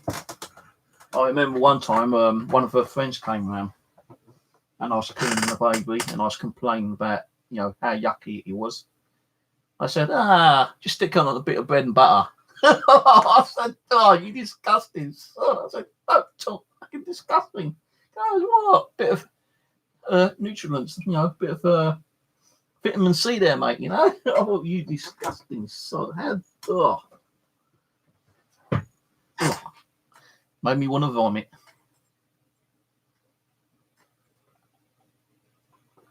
Yeah, he's a daddy. That's why he gave up the paranormal. So he doesn't want it to affect his child. And I can understand that, man. I can understand that. Well, if I met another woman and, I was still on paranormal and I found that she was pregnant, I'd probably stop it because I'd feel much doubt I'd want my children being affected as it is. My kids have been affected. My oldest daughter was seen when she was in, I think it was the Philippines with her boyfriend. When she was living over there for a few months, she kept seeing shadow movement and hearing things when she was in the apartment. And one day her boyfriend came home and she said that she thought she could hear his gran. And when he heard about it, he was like, what the fuck? And apparently he had only just been told that his gran had died. And that's why he came home early. And my daughter said that she's sure that she heard his gran's voice before he came home. She's seen like children and shadows. My other daughter has seen and sensed things around her. My son, I don't think he's really kind of open to it, but my main daughter Jessica, she has been open to it. She's watched my channel quite a lot, and she has sensed and felt things around her. She's even sensed my dad, her granddad, around her quite a lot. And she got a bit panicky about it. And I said, look, he's only there to keep an eye on you. Now you've got a grandchild. Now I've got a grandchild and he's got a great grandchild. Although he can't be there in, physical being, he's there in spiritual being, and he just likes being around him, kind of thing. And she said to me a little while ago when I came round, it was about 2 weeks ago when my kids came round to give, like, my son bought me that new computer, me new milk detector, the MyNav Go Find 44. They was round here, they bought some takeaway, like pizza, and my daughter was talking about, my grandson, and James goes, oh yeah, tell him about what Jesson's doing. That's my grandson's name, Jesson. And she was going, oh, he's talking. I said, and as soon as she said that, I said, yeah, I sense that he's talking to a child spirit, a little girl around about 7, 8 years old. He's not there to harm him. She said she wants someone, to be around and play and watch playing, kind of thing. She's not there to cause any problems. And it started like freaking her out. And, my grandson, being 4 years old, I think he was trying to understand what's being said. And he was like, looked like he was going to cry. So we had to stop the conversation. But I believe that he's got something around him. And, just with him being me, being here with me, my grandson, I could feel that there's definitely an energy that surrounds him, but it's nothing like nasty and hateful and demonic or mischievous. It's, it likes playing around, it likes trying to talk to him. And that's all I was saying to my daughter, kind of thing. Just, it's not going to hurt him, as he gets older, he ain't going to notice it around him. It's going to move on. And I do believe that, children spirits do like to be with other like living children. Some of them can be nasty and some of them can be manipulative. It could be an adult spirit pretending to be a child spirit and trying to like befriend a living spirit, a living child, and manipulate in some way. It's been said and told, and it's meant to be truthful. It's like when I was at the that course I had to go on, that the job centre put me on. Before I got to know Kenny, the one where me and Aaron and Simon done that investigation, one of the tutors there told me that her sister had a daughter who kept drawing on the walls, and the mother kept saying, stop drawing, stop drawing, and the little girl, her daughter kept saying, well, the man keeps telling me to do it, the man keeps telling me to do it. So she asked if I could investigate it, but because I didn't know much about, doing investigations that had children involved, I had to decline it. I said, look, we really would need to have some kind of like child psychiatrist with me so they could actually kind of interview the kid, with the parent being there. And because I didn't know anyone, who could probably do that with me, I had to decline it. But with Kenny, although she had a child herself, I did ask him a couple of questions with her being there. And that's how, I was able to do the investigation. Because the first time I went there, I was just taking photos in the hallway, and she kept talking about the mirror in the hallway. I took a picture, and when I reviewed the picture, there's a little fucking white boy standing next to me. And we believe that's Dexter. Now, this woman, black, the child black, and standing next to me on the first little mini investigation I was doing, taking pictures, you can clearly see there's a spirit there, child spirit, white boy. And we believe that he died during the World War II, because Mitcham completely got bombed. It is like obliterated Mitcham. So, he probably got killed when the bombs obliterated, and he probably got crushed. Because I had I did have the feeling of like, suffocation over there at some time. So, yeah.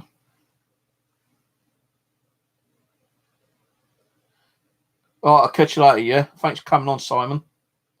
Take it easy. Don't forget, anytime you're down this way, let me know. I'll clear the mess up and sleep in the bedroom with all the dolls. You can see CC and the other doll. Have a little chat with them. I still got your tarot cards. I don't know if it's the full set, because I think one of them was I don't know how many cards are in the tarot card set, but some of them was like all scattered all over the box, and some was in something else, and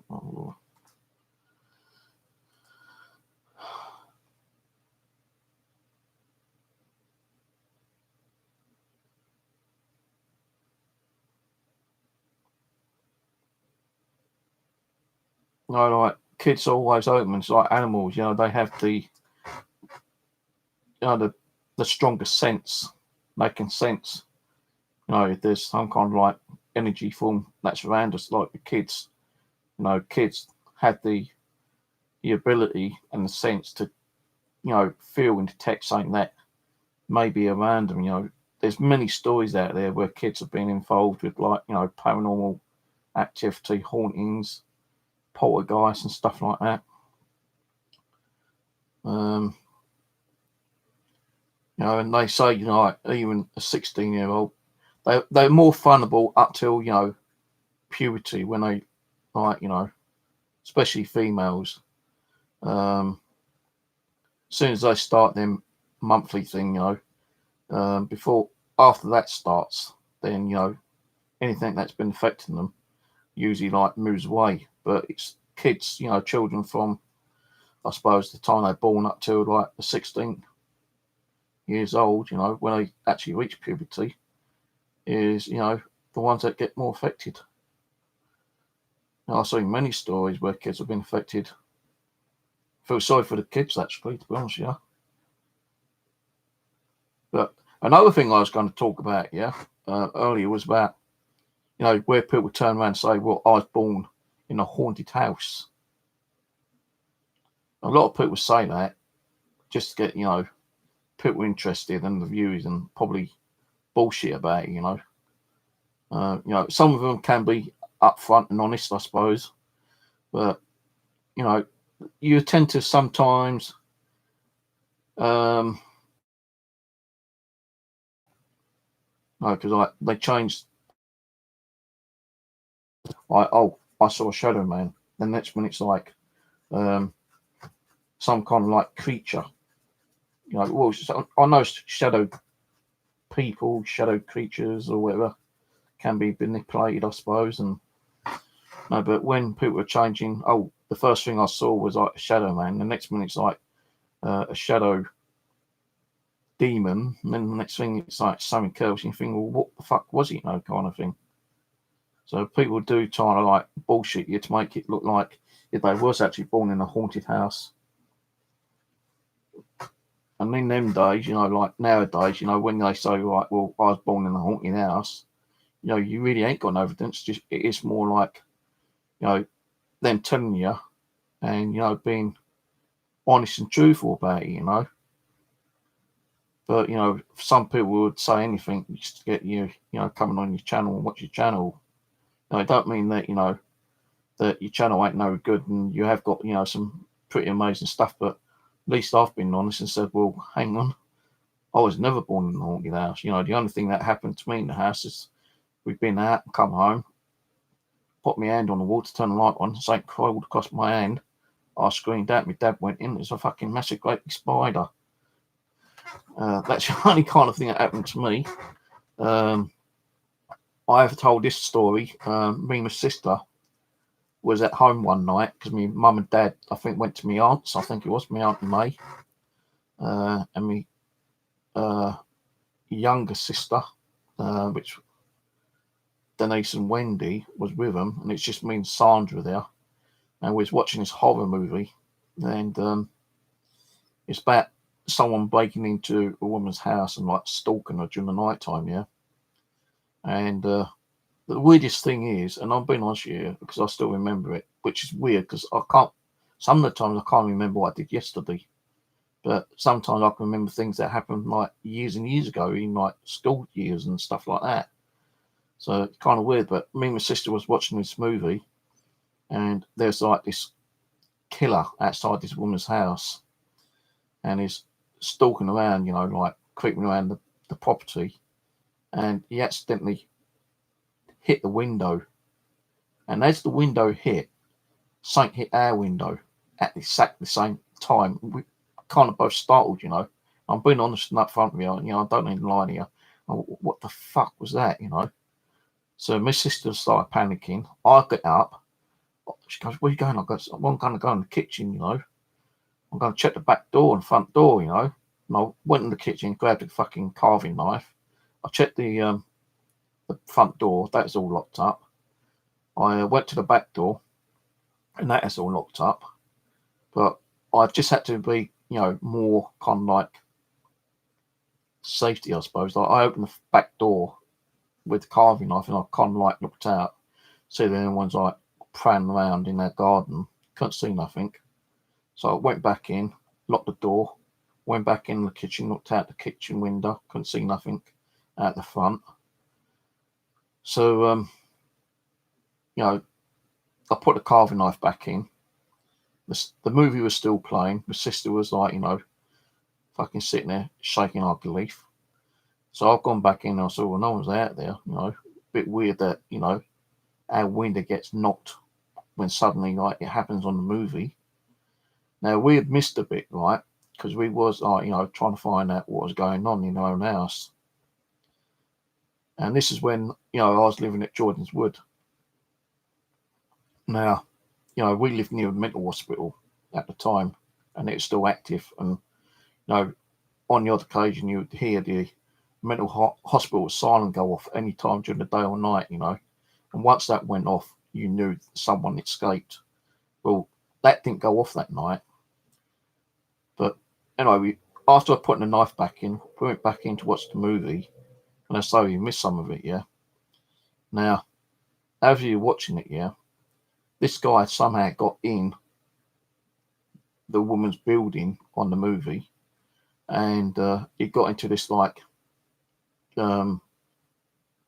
cupboard or room or something here, and he was spying on the woman, probably preparing to do what he was going to do, and he knocked something down in the actual room he was in and startled the woman. Now, as that happened, again, would you believe it, in our living room, we've got this like cupboard, and our TV is in front of this cupboard door.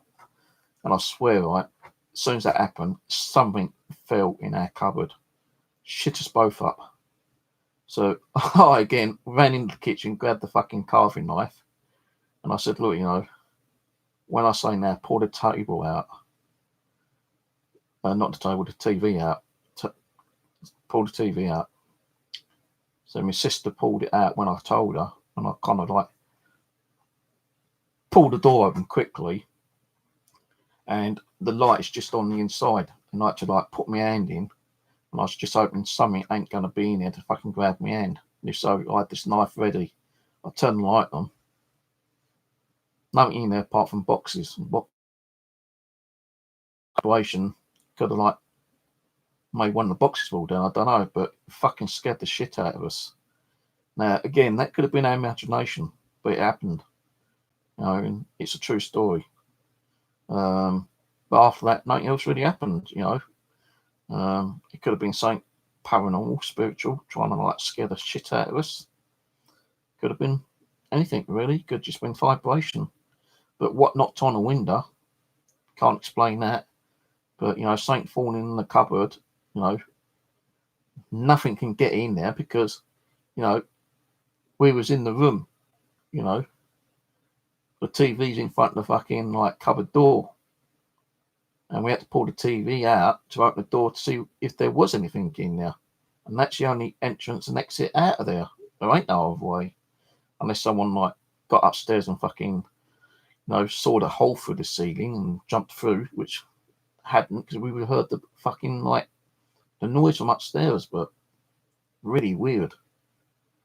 And like I say, I did live near Bexley Hospital Asylum, and a lot of people did escape from there, and some of the real nutcases did go around prowling in people's property and like scaring like kids by like banging on the window and looking in the window and chasing them and stuff like that.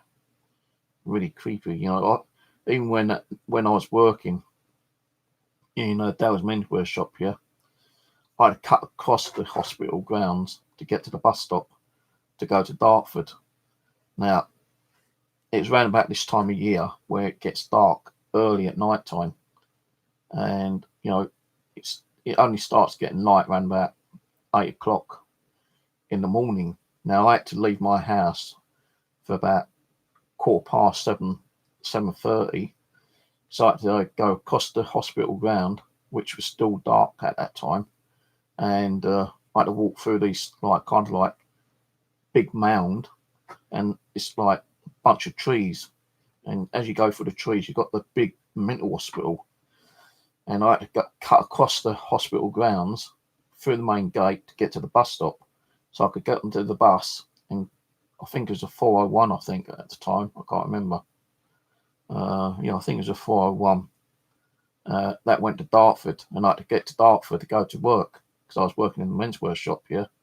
And when I came home in the evening, again it was dark, and I had to come back across the same way that I went in the morning. So I still had to go through the hospital to get home. I tell you, it was really dark and creepy, and I hate going through there. I fucking legged it half the time. Running. And as soon as I get through the hospital grounds and on to the estate, it only took about 5 minutes from there to get home. And then when I got home, I was still out of breath. And one goes, "You've been running again?" I said, "Yeah, fucking, wouldn't you run through that hospital? Spooky as hell.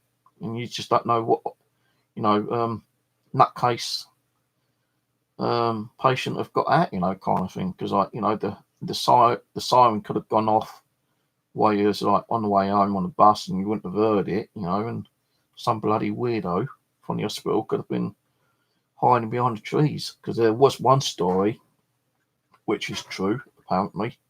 One of the patients used to escape quite a lot, and he used to go in the woods, because like next to the hospital you got Dartford Heath, and Dartford Heath is in like 3 or 4 parts. Now, one of the patients used to escape quite a lot, yeah, and he used to go in the woods at the back of the hospital, and he built like a little camp there. And he used to play. He used to be known as playing around with razor blades quite a lot because he used to keep cutting his arms and stuff like that, you know. But one day, the story goes that the guy had made a campground there, and he booby trapped one of the trees with razor blades. Now, if anyone walked past there, a trigger would have brought this branch down with all these razor blades, and it would have seriously injured someone. Yeah. Well, anyway, the patient who built the camp and booby trapped it, yeah, he got drunk one day, really drunk, and he escaped and went to his camp, and he set off his own fucking booby trap. And instead of it, you know, like what he'd done, he kind of went down and went across his face and around his neck apparently. So from his ear, ran like that, slit his throat. Apparently he died with loss of blood. They found him. Someone found him there a couple of days later. So apparently that part is meant to be haunted as well. From the they called him the crazy man. So no, that's supposed to be a true story, but I never really believed it. But you know, it's a good story to hear. But yeah, like you know, I even did voluntary work in the hospital once before, but I left it because I got beaten up by a blind woman. Would you believe? Yeah, blind woman beat me up with a walking stick. Sister said about doing voluntary, so I went over there, and I was asked to go into a ward to help feed the patients. And the nurse came up to me and goes, "Well, feed this one." I can't remember the patient's name. I'm going to call her Anna for now. She goes, "Feed Anna. She's blind, you know, but be careful because like she goes on about this dog, and you know, if you don't agree that the dog's there, you know, she gets a bit crazy." So I'm sitting there, you know, talking to this blind Anna woman, this nutcase, and she's going on about this dog, right? She goes, "Oh, you got to feed my dog first, you know, you got to feed my dog, or otherwise I'm not going to eat." I said, "Look, you got to eat." And she kept going on. I said, "Look, there ain't no fucking dog here." And she went crazy. She got a walking stick, and as she got me, I don't know, she started beating me with a fucking walking stick. And like, you know, I'm calling out for the nurse, and the nurse came running and she goes, "What happened? What happened?" I said, "Oh, I slipped off." I said, "There ain't no fucking dog there." She goes, "Oh my God." So she goes, "Oh, you better leave." So I had to leave, and after that, I thought, "Fuck, am I going to go back there and do any more voluntary work?" If a if a blind woman can beat me with a walking stick, then what can a person who can see can do to me? You know. But I used to also work in the nearby sweet store, you know, like newsagents. And when the manager went in, I was left there. And what we used to do, we used to sell cigarettes separately to the patients because the money what the patients used to get was like either taken or stolen, yeah, or they was only given like a small amount of what money they was getting. And sometimes the patients had come down and they wanted like cigarettes, and they couldn't afford like a whole packet. So me manager used to open like a couple of packets of cigarettes and sell like one cigarette for like 10p for the smaller cigarettes. And you know, I used to get on with some of the patients quite good up there. You know, some of them didn't even look like they were mental, or had some kind of like mental issues. But some of them was quite crazy. But there was another one there. God, she stunk, man. She was always peeing herself, and like she wouldn't let anyone like change her or clean her. And like, oh, you know, when she came in the shop, you know, begging for a cigarette, and she had no money, you'd actually give her a cigarette just to get her out because she stunk the shop out, man. No, it weren't her fault, but you know. But yeah, like as I say, like Bexley Hospital is now actually been uh, demolished. Got demolished about 25, 30 years ago, and a house and estate was built on it. My niece Laura moved on into the one of the houses, and within days of being there, State was freaking out. She was getting some really weird shit going on, and she had to like move out and find somewhere else to live. And I have heard that a lot of people did have a lot of activity over there for several months until it started dying down. But there are still rumours that some of the places still have activity after like 35 odd years. And me and Aaron and Warren have done because there's still fields there. We had crazy activity over there.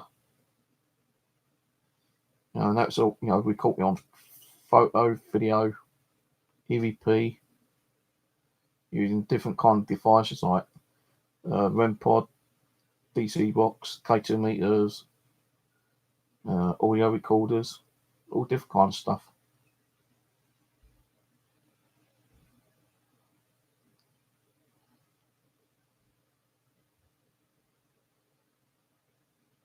So how he actually was able to get razor blades and build up that bloody booby trap. If he kept escaping that many times, why wouldn't he put in the lockup cells? Could they have lockup cells down there? And you know what? Time Team, right, actually went over there and done archaeology. I don't think it's actually televised, that particular one, because I've tried looking for it. But they actually came over, got him to meet him. I actually saw some of the actual archaeologists, and they allowed me to do a little bit of digging with their little spade things. But there was a big mound over there, and there's excavating that because there was a lot of bones there, and some of them looked human. And somehow Time Team got to hear about it, and they got permission to come down, and they done some archaeology down there. And that mound actually did uncover human bones, because in the olden days, I suppose probably in Victorian times, if it was there at the time, with the plague and stuff like that, where they put the bodies, it just got too overpacked, so they had to bury them and in the actual grounds itself. And over time, with the wind and weather blowing dirt and making the mountain bigger and bigger, we used to play on that when we was kids, kind of thing. And we saw the odd bone pop out, time to time, and a lot of them were actual animal bones, like cow bones, sheep bones, and maybe your dog or cat or something like that. Mostly animal bones, but there were human bones there as well. And not far behind the actual mound, the mound doesn't exist there anymore because it got taken away from the archaeologists. And once they moved, they flattened it. But where it used to be, behind it, there's a little pond. And apparently, a few bodies were found in there, and that's still there. That little pond, I think. So I'd like to go down and find out if there's anything in there. Take a magnet and do some milk detecting down there. But I know now that there is what's it called? A community group that looks after the area. Because when me and my nephews went down there to do some ghost hunting, we thought we'd try that area where that mound used to be. And as we was doing it, this fucking guy walked up to us, scared the shit out of us, and asked what we was doing. When we told him we was doing paranormal, he goes, "Oh, really? I'm interested in that. Have you got anything?" We said, "Well, no, not at the moment. We've only just started, but we don't really go." He goes, "Yeah, I've been over there walking my dog, and I felt like something, creepy over there." He goes, I said, "We ain't doing anything wrong, are we?" He goes, "No, you carry on, mate." He goes, "I'm off round the club to get a few pints." So, he didn't mind us being there. Yeah, fucking Bex Hospital, man. Because you got 1, 2, about 5 fields. The end one is where they actually converted into a football pitch. We never done that one, but 2 fields up, that's the one we done. Then you got another 2 fields, so it's about 5 fields, I think, maybe 6, I can't remember.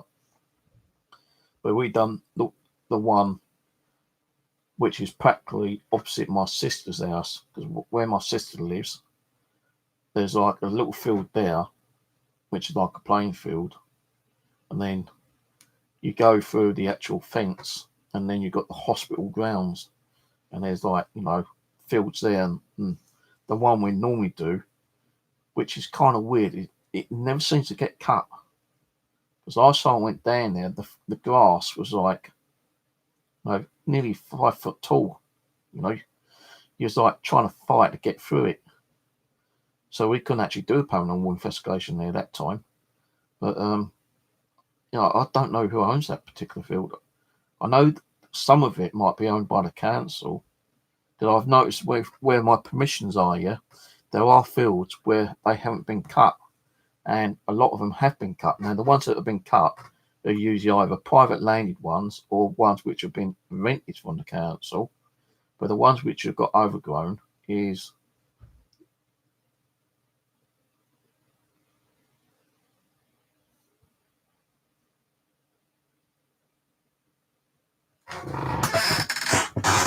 catch there.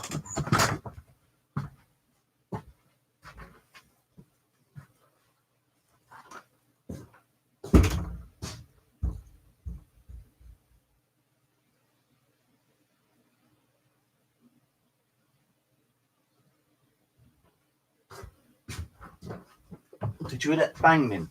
Oh, they take me bang. I don't think it's a neighbour because I would have heard their door shut, and it wasn't like a door shutting. That was like a bang. Again, but a quiet.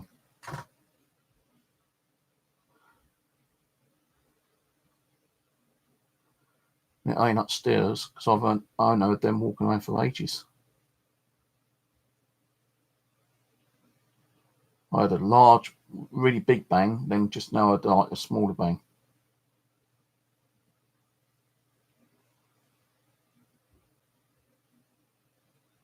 I heard someone screaming then.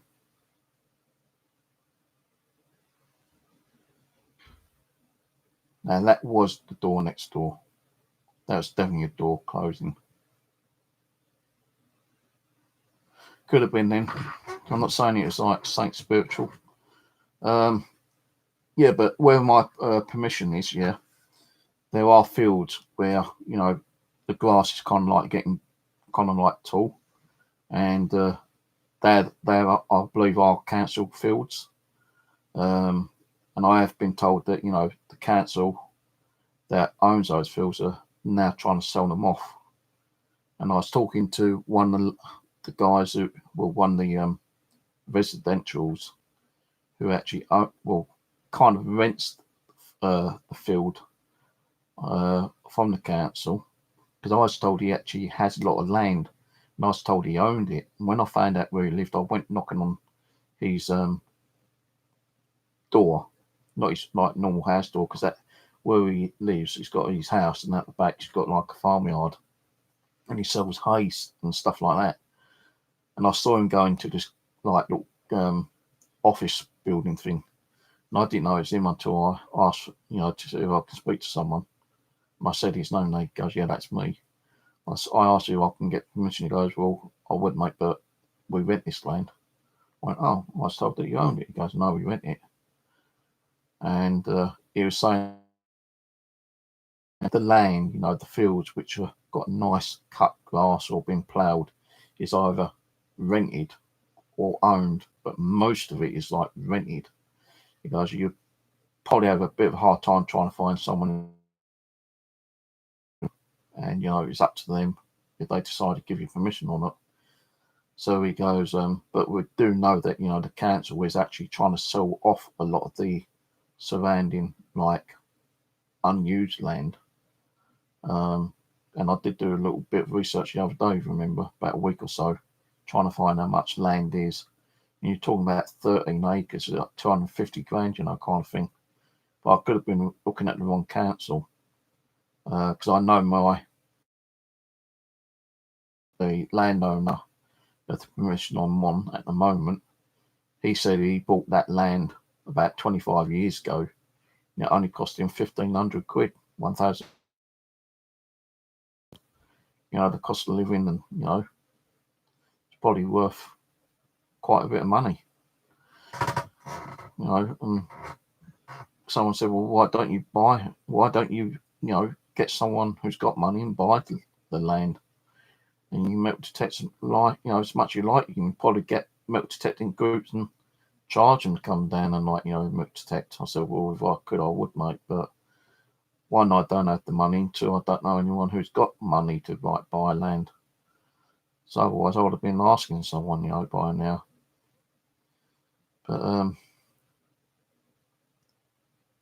yeah, well, I just don't understand. Like, you know, some loads of fields are cut down very short at Bexley Hospital, but there's one which we always investigate, which has never been cut. Well, it does get cut, it's like probably once every couple of years. Because when we went down the last time, it was so overgrown. You're talking about 4.5, 5 foot tall. But all the other fields were cut.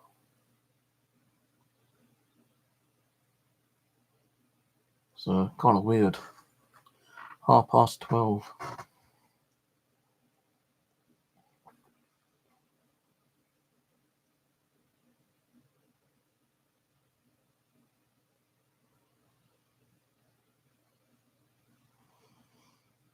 Interesting.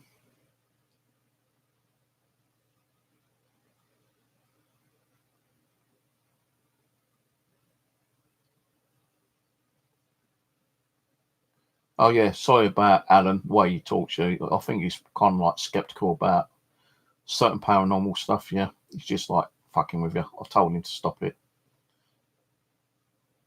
That's that outdoor adventure guy. I'm talking to Ulrich about that, yeah.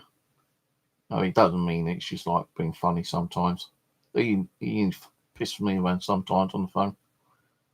He's normally a great guy, you know, unless he's had 1 or 2 bevies. And I know he likes his drink time to time. Not like, you know, he's someone who goes out and getting pissed every single night, but you know, he does have.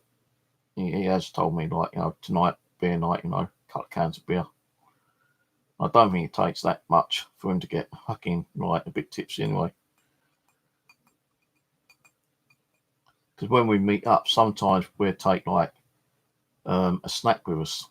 Like we used to bring like lager and like Scotch eggs or mince pies or something like that with us, yeah. So it's a snack when we felt like a bit hungry and thirsty, when we're like either milk detecting or magnet fishing, yeah, or when we're doing both. And I think he was the one who actually started it off. And we used to bring beers all the time, but he started working out a little bit expensive with the beers, so we started bringing like soft drinks. But last time we met up, I actually took cider because over there you can get like a pear cider at Lidl's for like 65p for a tin. So I took that with me last time. But normally, you know, like a few occasions before then, was taking like soft drinks like cherry aid or strawberry aid, you know, and that kind of stuff. Bags of chips, meats pies, you know, sandwiches.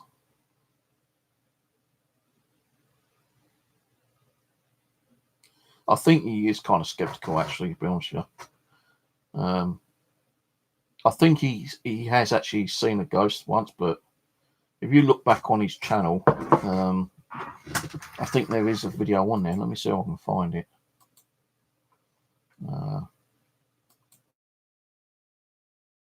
He's saying it's a ghost and it was his son dressed up in a fucking like with a sheet over his head, I think. Let me see if I can find it.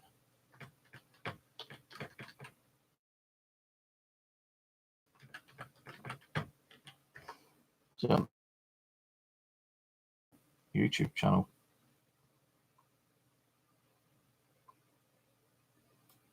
Is that the one?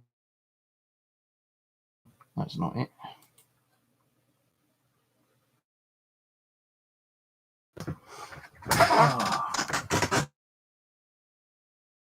Outdoor Adventure Channel. Time. Let me go to do the filter search channel. There we go. Outdoor Adventure.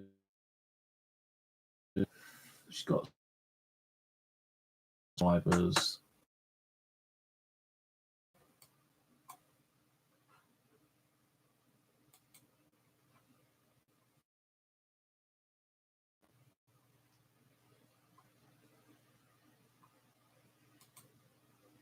I don't even know if it's his own video.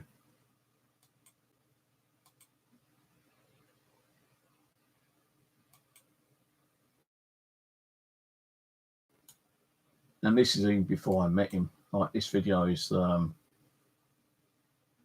2016. I think it's either his son or probably a video that he's found and downloaded. But you can see, it's not a real ghost. It's someone with a fucking like bed sheet over its head. When I saw that, it kind of pissed me. Like, I thought, my God, how funny that is.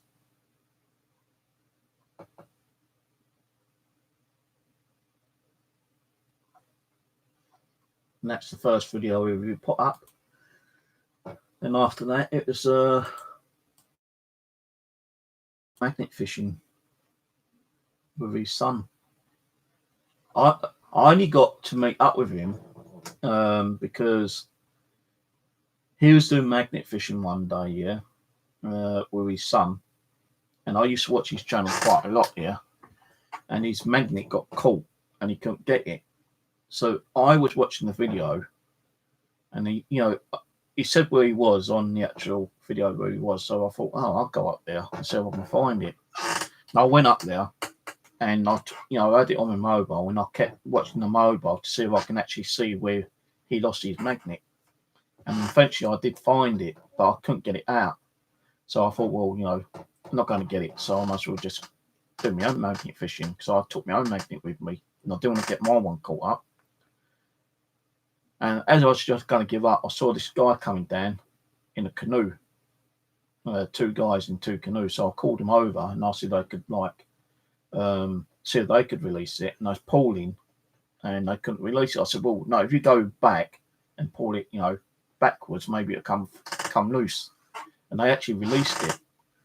So I actually did a video showing them that I actually recovered their magnet. And I said to them, if you want to meet up, I'll give you your magnet back. And that's how we met up. We met up and we hit it off. We was like, been good friends since. Been going out, meeting up, doing magnet fishing, smoke detecting. I even got him interested in fishing, normal fishing. But yeah, when was it? I can't remember when it was. I think that was about 2 years ago.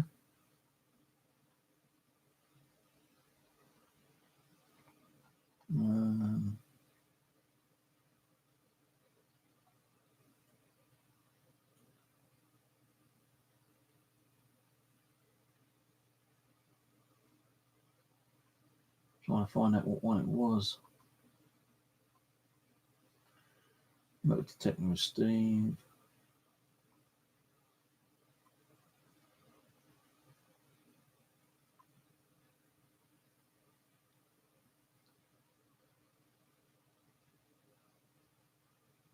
That one a year ago, Quality Finds. That's me there with him.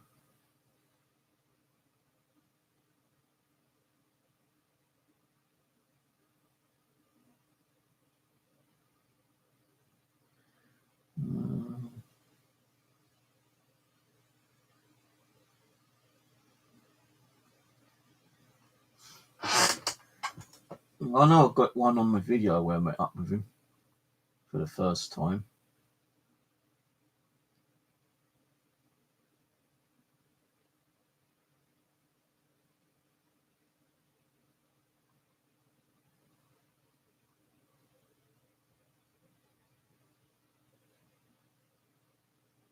I think it was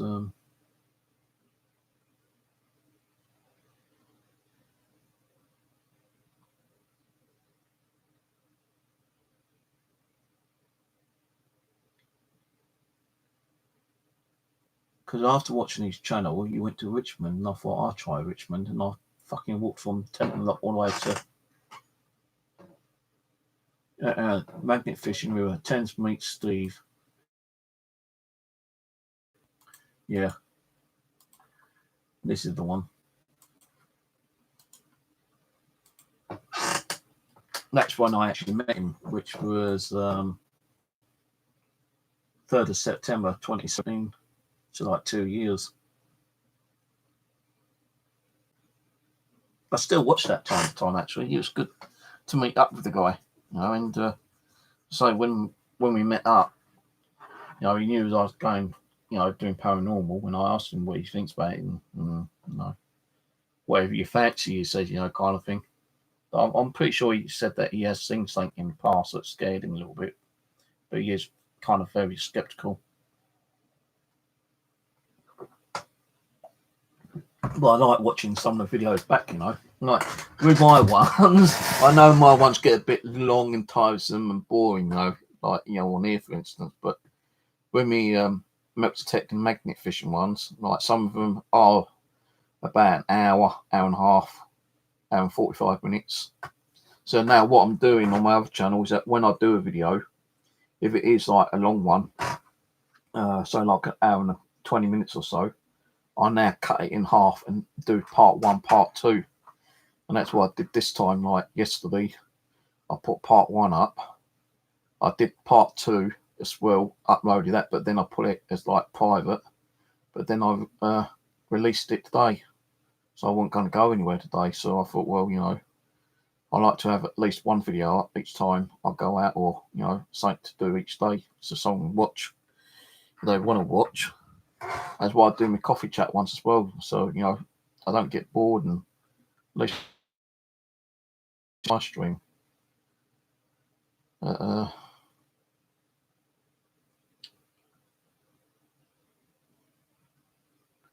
I've not really met many people. The only people I've ever met, right, is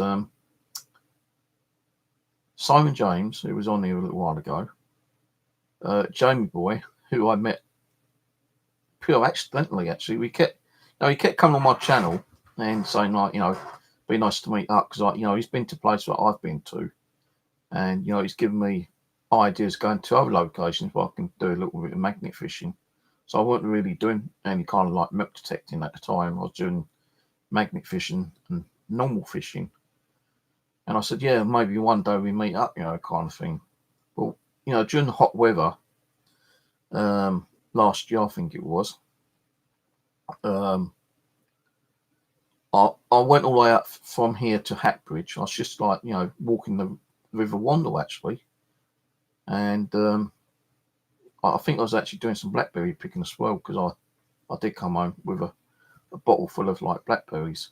But I was walking along the Wandle, went past Hackbridge, and I was checking out this nature reserve to see, like, would it be worth me going over there and possibly taking my milk detector over there one day.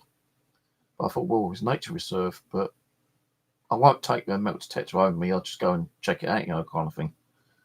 So as I was heading over there, yeah, just as I got near to it, probably about a few hundred meters, I hear someone go, "Yeah, Steve, is that you?" And I just came out from like a little kind of like sideway, you know, because I was busting for a pee, and I'd just been for a pee, and I came out, started walking down. Then I heard someone go, "Oh, yeah, Steve, is that you?" I thought, did I just hear someone call my name? And I turned around, and he goes, "Hello, Steve." I went, "Oh, hello." He goes, "It's me, Jamie Point." I thought, fuck, yeah. So I accidentally kind of like bumped into him, and then, you know, I was doing a video which I did upload of us meeting up and, you know, walking around the little nature reserve. And after we'd done that, kind of split up, and I said to him, like, you know, we'll have to meet up another time and go somewhere, which we will do probably sometime. Funny enough, he came on yesterday, didn't he? I think on my other channel. So I've met Simon James, I met Jamie Boy,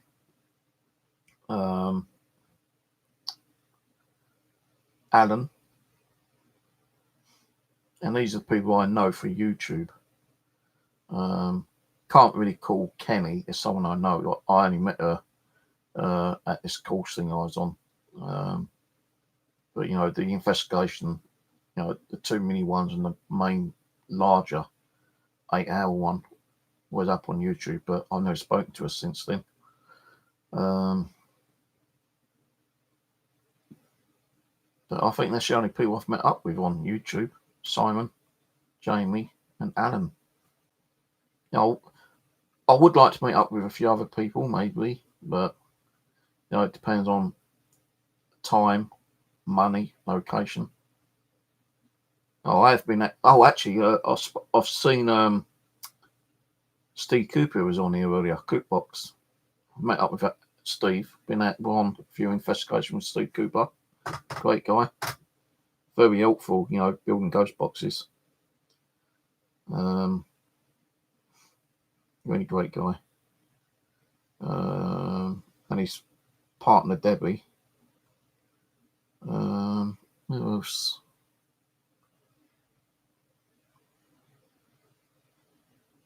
Yeah, I think that's it. Just 4 people. So I would like to meet up with other people in the future, maybe, but that's only if I can ever afford it. If I've got the time, the energy, the money. It depends where we have to meet up, kind of thing. It's always good to meet up with new people. It's like with the my permission with Ron. To me, looking at him at first, and looks can deceive. Like I spoke with spirits, communicating with spirits can deceive you. But when I saw Ron, an elderly gentleman, 72, I thought, well, that's how old he told me he was, 72, when I was talking to him on the first day. I thought, oh, God, I ain't going to be talking to some grumpy old git, kind of thing. But he ain't. He may look a bit grumpy, but he's and, for him to give me permission, I was like ecstatic, man. And I said, well, I ain't going to do another day because it's like getting late. He goes, yeah, it is. So he goes, I'll be going home soon myself anyway. And it was only like being there 2 or 3 times. And some of the times he wasn't there and I had to wait around for him. He turned around and said, well, look, if I'm not here, just, climb over the gate. I said, are you sure? He goes, yeah. I said, well, what if anyone says or anything? He goes, look, you got my number. Just tell them you got permission. If they still are, argue, just ring me up and I'll tell them, you got permission. So, I've been doing that land for probably about 7, 8 times now, I think. Sometimes I've gone there 2 times a week. Sometimes it's been less. It's been less, like once a week because of the weather conditions over here. Shitty weather we've been getting. Rain. Cold, windy, rain. But now, this, what I didn't understand right, was that I asked Ron about, the land, and he got, he knew the person, but he never told me the person's name, I think, And I thought he might have said, well, like, whatever you want, I'd have a chat with him and see if we get permission. But he never said anything like that, But when I actually saw the person down on the field yesterday, well, the day before, when was it? Monday, I actually asked this guy if he owns the land. He said, yeah, we own it. And when I asked about, getting permission, he goes, I'll have to speak to my dad. And he rang his dad up and his dad said, yeah, knock yourself out kind of thing. When I went and told Ron, he was kind of like, whoa, really? Oh, okay, well done. So he kind of like was a bit surprised that I asked. And, I do have to go across Ron's property to get onto there. Just like the guy, when he drove his van down, he's got to go through the 2 gates to get his van down there. And, the other landowner has to have a key.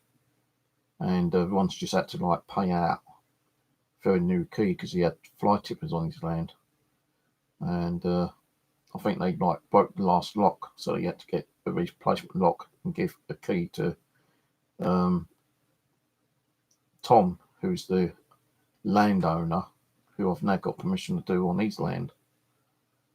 So what I'm thinking about doing is going up there possibly Monday, but not taking me up to Tecton. I'm just going to go up there and have a walk around and get a feel of the actual layout, see if there's any kind of like special kind of like enclosures or kind of like markings on the ground. Because like if you do like a view of the map area, you can see like different kind of like things that's happened to the ground over time. It's like if you think about the Civil War battles in America, yeah, like Gettysburg. Now, if you look on the maps on there, you can see where explosions from cannons have hit the ground, and you've got those little indentations. Now, with ones, looking on one particular map I saw, there was like one or two indentations, if I'm pronouncing it right, of like little craters on there, which are probably from like the World War II German bombs. Now, with the Gettysburg one, there are different kind of like structures and like disturbance in the ground, and you can tell that there's been a lot of like activity on there. But you get a lot of activity all across the world, every part of the land has had someone walk across it, I suppose.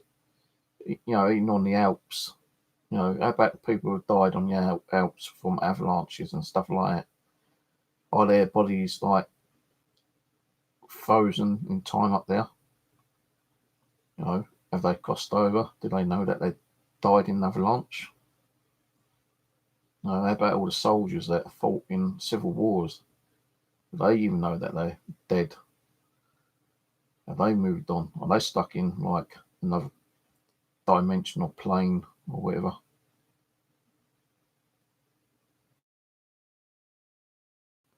But no, I'll be honest with you, if I had the money, I'd like to move over to America because you get a lot more permissions over there. And if you think about it, there's a lot more, greenery in, America. And, I do watch a lot of people on YouTube who has a lot of permissions in America, where they do metal detecting. And some of them are actually into metal detecting and paranormal. They actually research the area. Say, like, there's a big civil war between the Confederate and the who was the other one? Confederate and the other one. The two American armies that were fighting each other.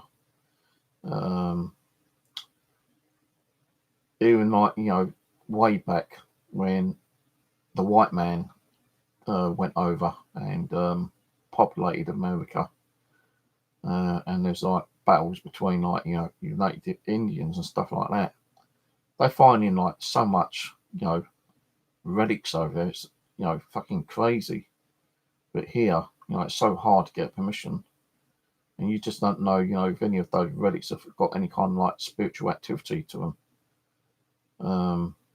I was watching one of the westerns the other day where the Navajo Indians used to have like burial grounds, and if you go across that burial ground, you disturb their spirits, and it'll piss off the Indians, and they come hunting for you, and they won't stop until like you're dead,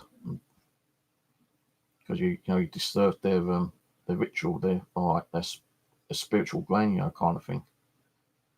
But that was in like the Wild West times. But now,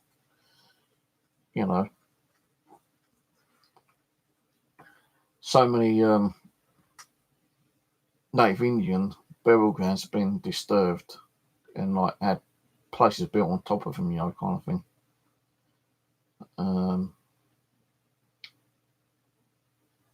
You just don't know what would happen, to be honest with you,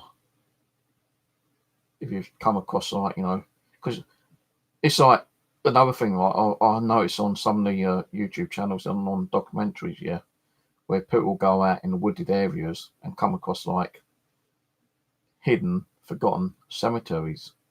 At Kachiga, for instance, yeah, Bo, he was going to do some metal detecting in his wood. he didn't, because he came across a hidden, kind of like forgotten cemetery. And he said, when I go back, I'll have to see what they know about it and report it, kind of thing, because like a lot of the headstones were like damaged or destroyed or overgrown. So he respected the ground, although he didn't go around metal detecting on some of the hidden cemeteries. Some people probably would do. No, I wouldn't. I would never go and metal detect on like holy ground or cemetery or anything like that. Now, I was thinking about looking at churches and seeing if I can get some permissions where you've got a church with a little bit of land but no cemetery. Because, with religion as it is, when people go to church, they might drop a few coins, or they might drop a religious art, like a cross and chain or something like that. They don't realise, and it gets kind of like trodden into the ground. And like the other week, well, not the other week, the day I got asked to move off from the common, I had been there before, and I saw something sticking out from the ground, and I pulled it out, and it was a crucifix right on the edge of one of the small little lakes over there. So I'm thinking, well, why is there a crucifix on the edge of a lake? Now that probably in time over the time was probably submerged. So was there some kind of like religious thing that was going on in that particular area? Don't know. But I was thinking like traveling around looking for some churches, and as long as they ain't got no graveyards in them, if they've got like a little bit of land at the back or something, see if I can get permission and do some metal detecting there. Because like there is another place I went to, and this guy came over to me and started talking to me, and said he used to detect the same area, and he found like old coins and stuff. And he was saying that he used to do a church, and he gave me the location of where the church is. And he said, we've got permission from the vicar to do, around old coins and stuff around there. But we only went there a few times, so it might be worth going there. So I'm pretty sure you might find some religious artifacts there. So I looked at it, but he said, I'm thinking about trying to look at some churches. Go on a bus one day, just have a ride around without a metal detector, and stop off at some of the churches I can find. And if they ain't got no cemeteries around, if the church is open, have a word with the vicar and say, is there any chance I can do some metal detecting? So I can find any religious artifacts, and what I find, I'll show you, and if you want them, you can have them. That's just more of interest and as a hobby kind of thing,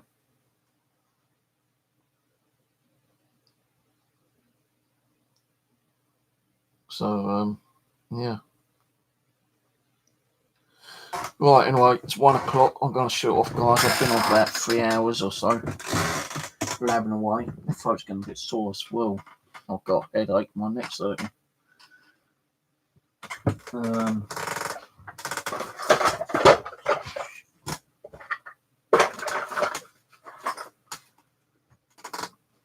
But if you usually at the beginning of the video, I won't try to like point my fingers or doubt people about, the way they feel that their home is active or not active, or, the way people think about it, Everyone has your own ways of doing things, and if you want to say your house is like fucking crazy haunted, then it's haunted, You just need the evidence to back it up with. And I'm not saying that, with the evidence I've got, my house is haunted. I've never said my house is or not haunted, If it is, it is. If it ain't, it ain't. Well, I've had some crazy shit happen, And for me to be called a liar and a faker, it's like, wow, it's like a smack in the mouth kind of thing. But I know people do go out there and try to, make things look, which ain't. Right, so anyway, I'm going to go. Good night. And I'll speak to you whenever next. I'm not sure I'm going to do another stream this year on this channel. I do, we've got my notification turned on, you'll get to know. But I think my next one will probably be talking about metal detecting again and hobbies and stuff on my other channel. So, good night, everyone. Have a good week, what's left of it. And if I don't see you on this channel, have a good Christmas and a prosperous New Year. Well, I don't really celebrate myself, but there we go. Have a good one. Catch you later.